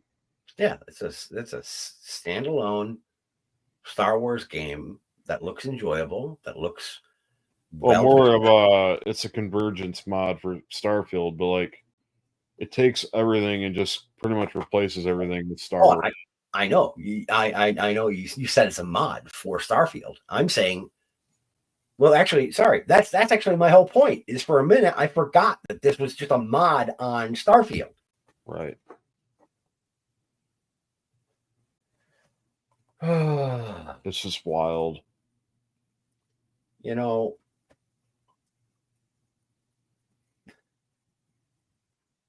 Yeah. The fact that Star Wars Outlaws came out the way it did, and then we get a mod like this on Starfield. And it looks great. It looks fun.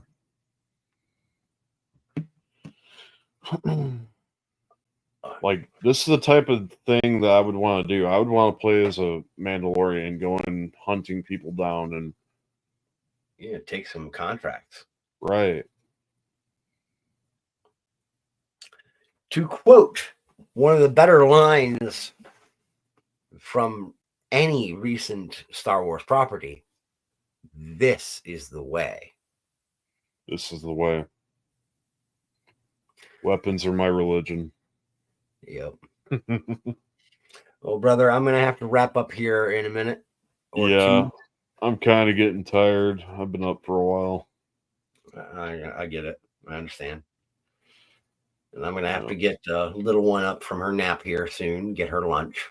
See, that's like even another thing, like the names for like the enemies. I don't know if you were paying attention and seeing those, but like some of the like guys he was shooting, they had like a template prompt like on their head, and it would say like Sith loyalist, stormtrooper, and Oh, nice. Like everything's so well implemented.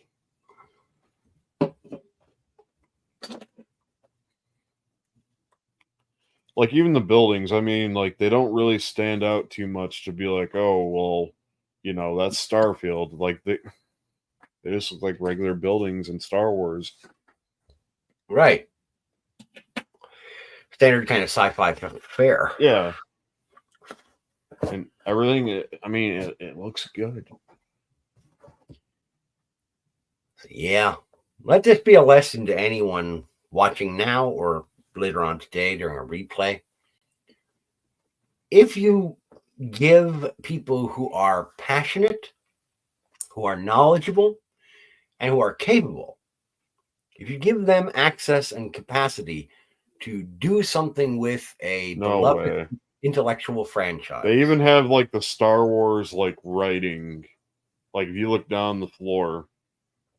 Oh yeah, they've got the alien script. Yep.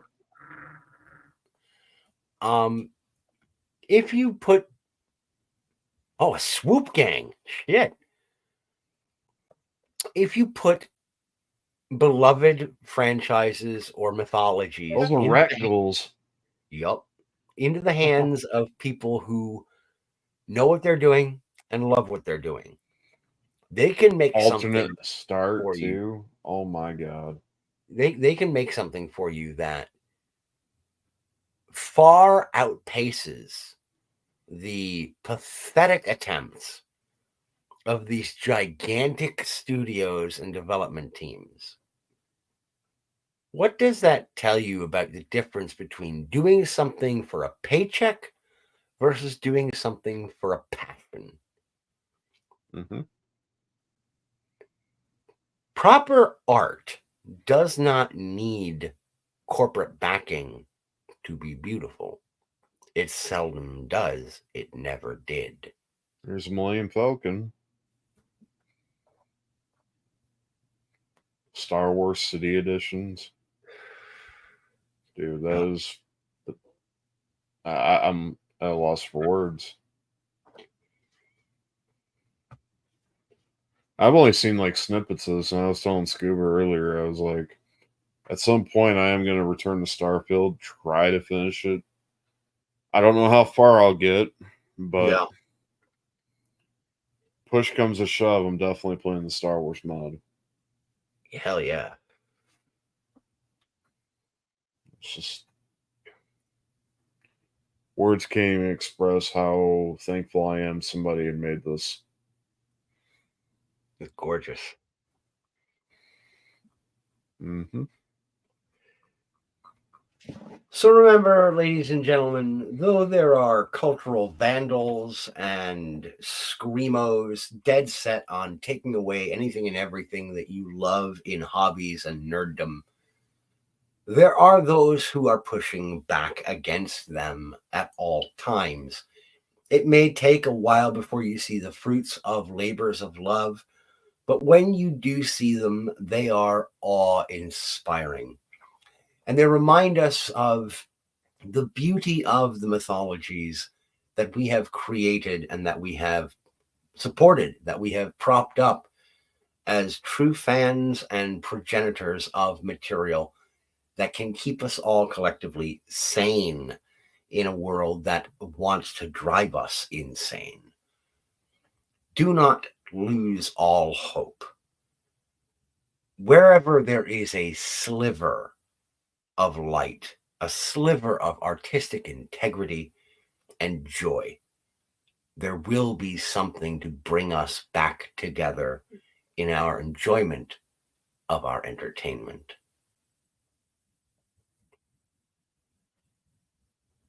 Yeah, I mean, what I will say about a lot of this stuff that's going on, there has, like you said, been a lot of pushback, and it's starting to show a little bit, when it comes to projects.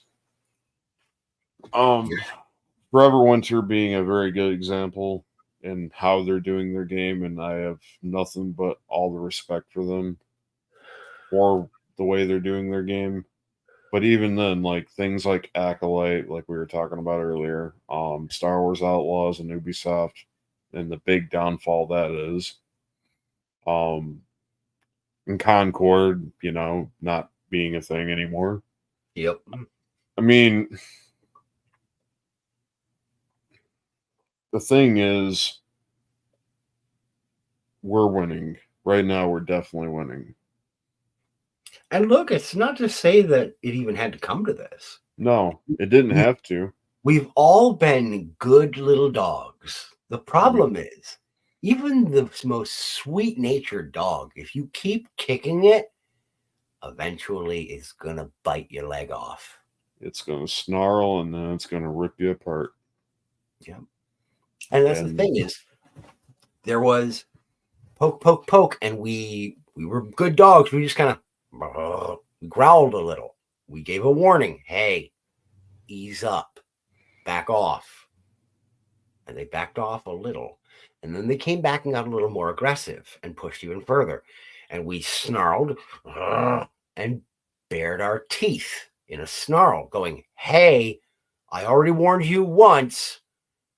Back the fuck off. And they kept pushing. And with each push, each major push, we have said, I'm showing you more of my teeth. Bad metaphor for me. This is basically what happened right here.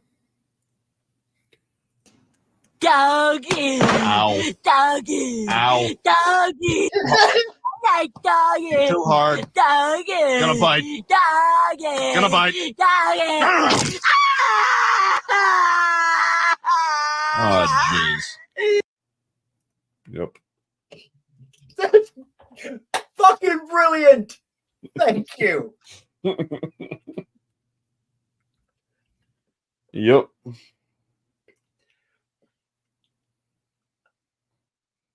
I love my words. I love being verbose. But sometimes, brother, you have a gorgeous way of cutting through the horse shit and just getting straight to the point. Yep.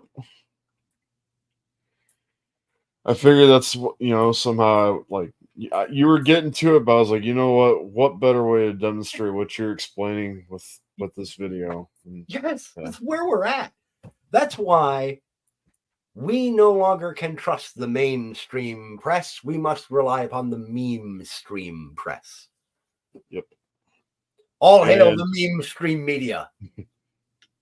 And guys, whatever you do, definitely if you're in the gaming, like gaming scene or even like book scene, like you read or like I said, play video games, definitely check out like your independent writers, your independent developers, because they're what is keeping like hope alive when it comes to that. When it comes to our fictional universes, without them being tainted with DEI politics and what have you. Yeah. And it's a shame it's come to that we can no longer, take things like AAA studios and think, oh, well, they're creating a game. I hope it's good. And then you're blindsided with some woke bullshit. No, nowadays, most of us are approaching it from the perspective of, oh, a new game. I hope it doesn't suck. Pretty much.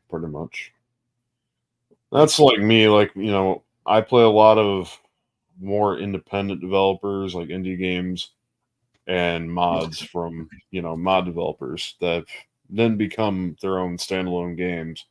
Yeah. Stalker being one of them. Stalker, I highly recommend people check out Stalker Anomaly and Stalker Gamma. That's just to name a couple. But they're straightforward games, even like Operation Harsh Doorstop by Blue Drake 42. Another good name to throw out there. And he's doing what most games aren't doing is you buy his game, you get the game. There's no worry of servers being shut down or anything like that. You don't worry about using another company's engine and then them using a cease and desist order to shut your project down.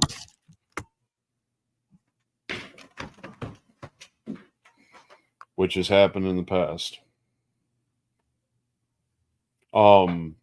You also don't have to worry about microtransactions and companies trying to nickel dime you, which is very, very frequent anymore. Prime example of that would be Call of Duty.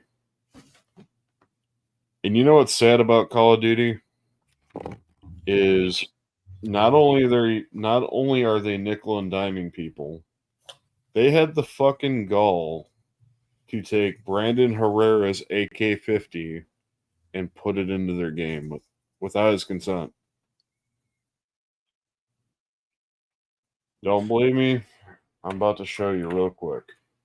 Right. So Brandon Herrera has been developing the AK-50, which is a AK-50 cal rifle. Sorry, she was just giving her impression and take on the modern gaming scene.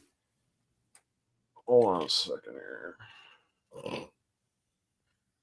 If you know who Brandon Herrera is, he's been in development of this gun for a very long time and has finished it. Like I said, it is an AK-50 cal.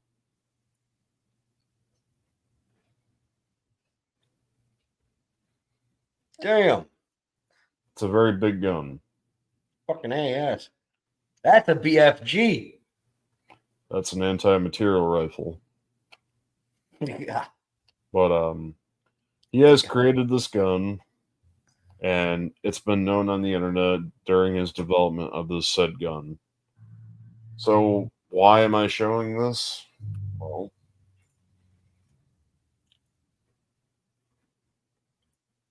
Call of Duty stole his gun.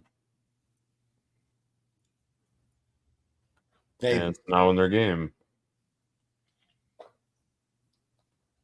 Did they get any permission to do that? No.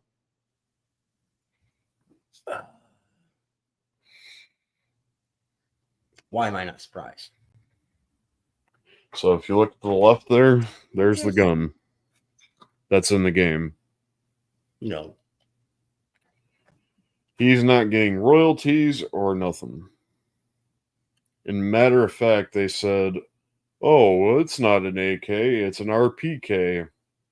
It just takes a 50 cal, I forget what their argument was. They were trying to weasel around it. Yeah, they're using weasel words. Yep. Which the RPK is a real gun. It's a big AK, basically. But the fact of the matter is, they took his gun and threw it in the game without telling him. Because everybody knew about the gun. People wonder why we fucking hate lawyers for these companies. Mm-hmm.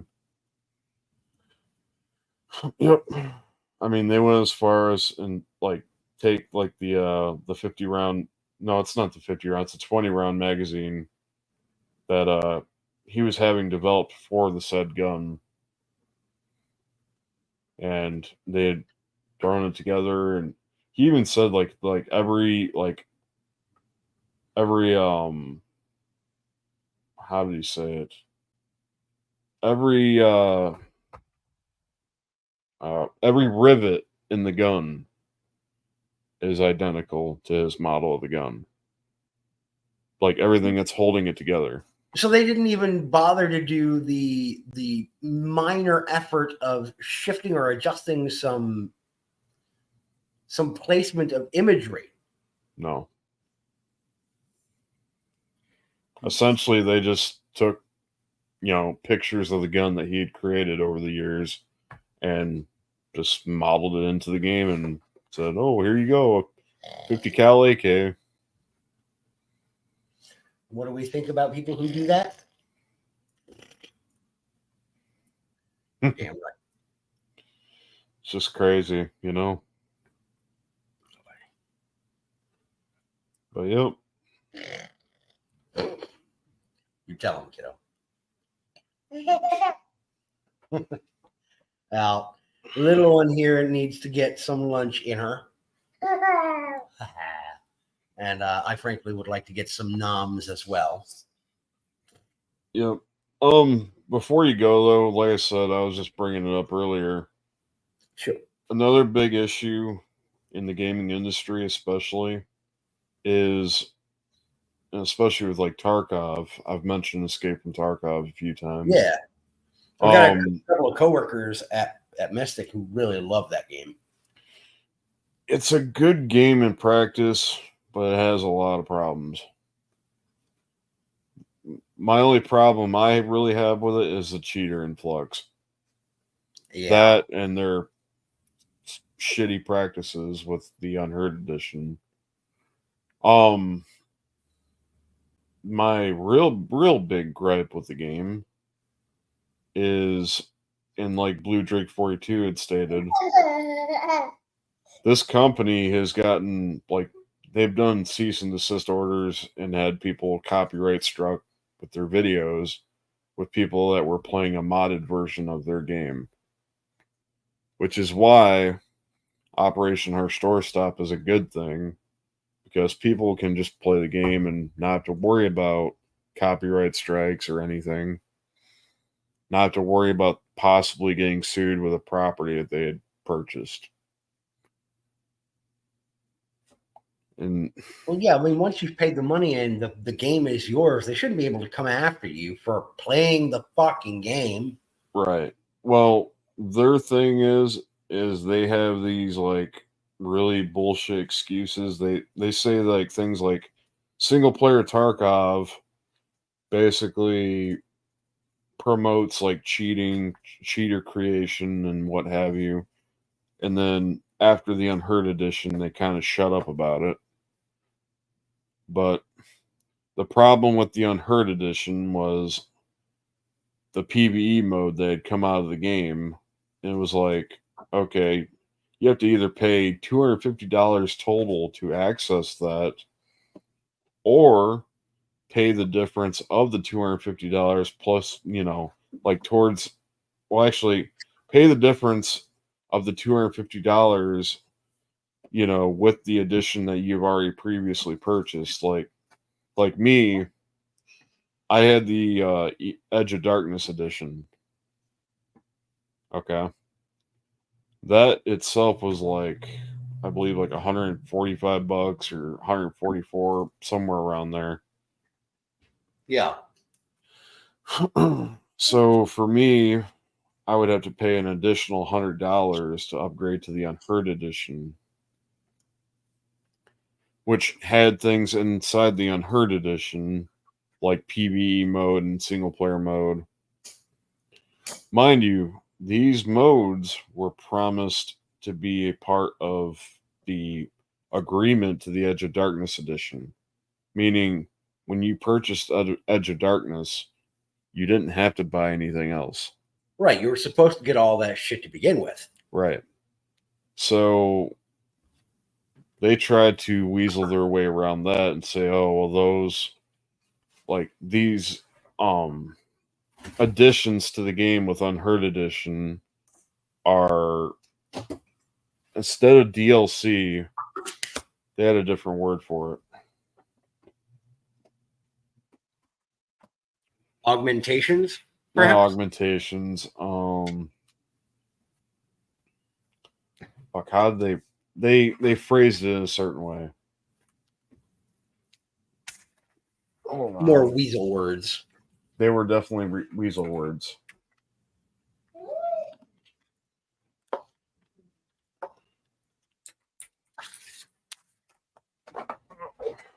Let's see. Hold on, sweetie. I'm cutting it up for you.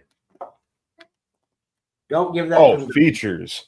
They were saying that instead of it being DLC, like the PvE mode and everything, they were saying, well, the arena mode was considered a DLC, but PvE mode and everything else that came with Unheard Edition was a feature. Feature. Okay. Feature. That's how they phrased it.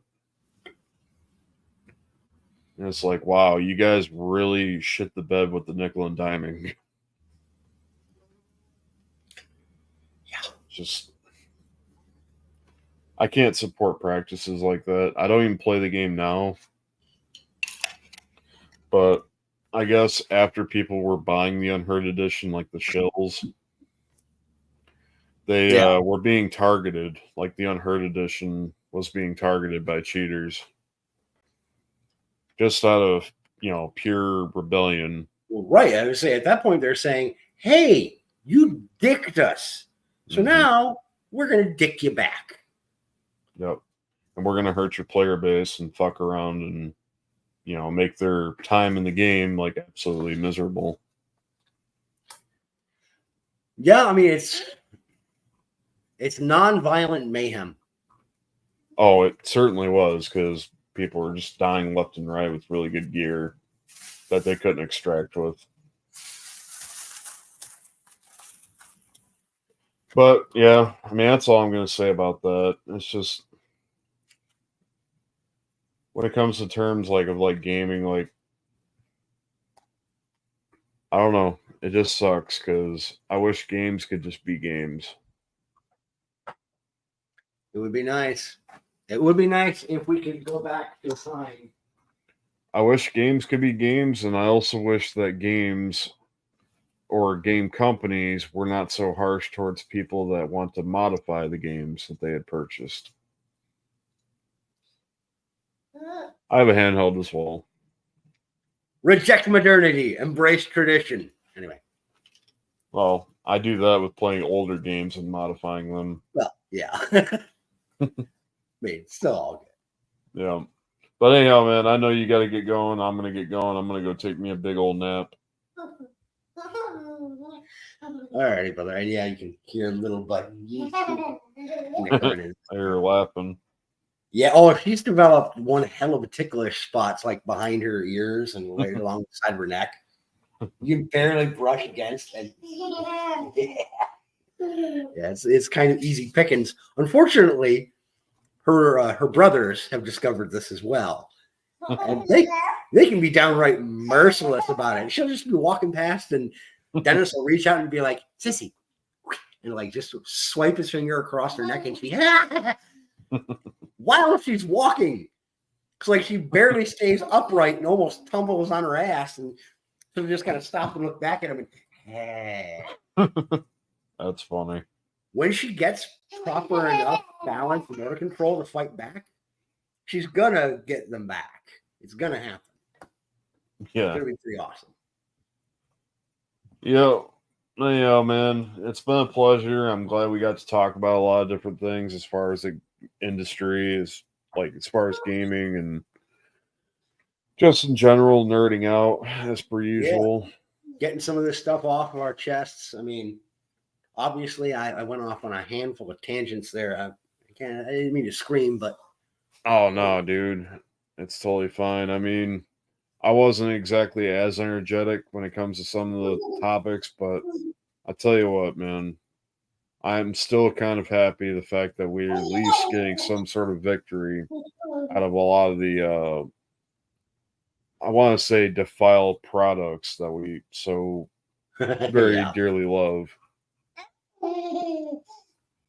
So, Yeah, it's like, look, we told you this was going to fail, and look at what happened. mhm.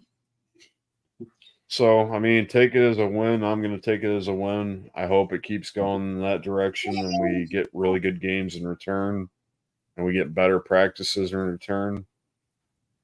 And hopefully that, that results in a better year of gaming in the near future. Indeed. Well, ladies and gentlemen, this has been Brother Cortex and ByronofSidius coming to you with the Culling of the Nerd. We'd like to thank you for tuning in once again, and we invite you to join us next Wednesday at roughly the same bat time, same bat channel here on Cortex Gaming G333. I think it is the name. Cortex Gaming 333, but Cortex G333. Yes, Cortex which is G. that's the @ is Cortex G333. Okay, that's the @ Yep. But it is our hope that you will join us at that time so that we can go once again into the deep dives. For we have been much blessed with a new batch of material from Kane Pixels that just released today. Yes, a brand new Backrooms short film. Found footage number 3. Which we will completely nerd out into. It is 45 minutes long. Woohoo! All right. Yep, 45 minutes and 1 second. It's going to be fun to get into, brother. I look forward to it. Yep, sounds good to me, man. Definitely can't wait. But until then, guys, take it easy. We appreciate y'all for coming through. And even if you're watching the recap and just, watching the playback. But until then, guys, take it easy. We're out of here. Much love. Cheers. We're out.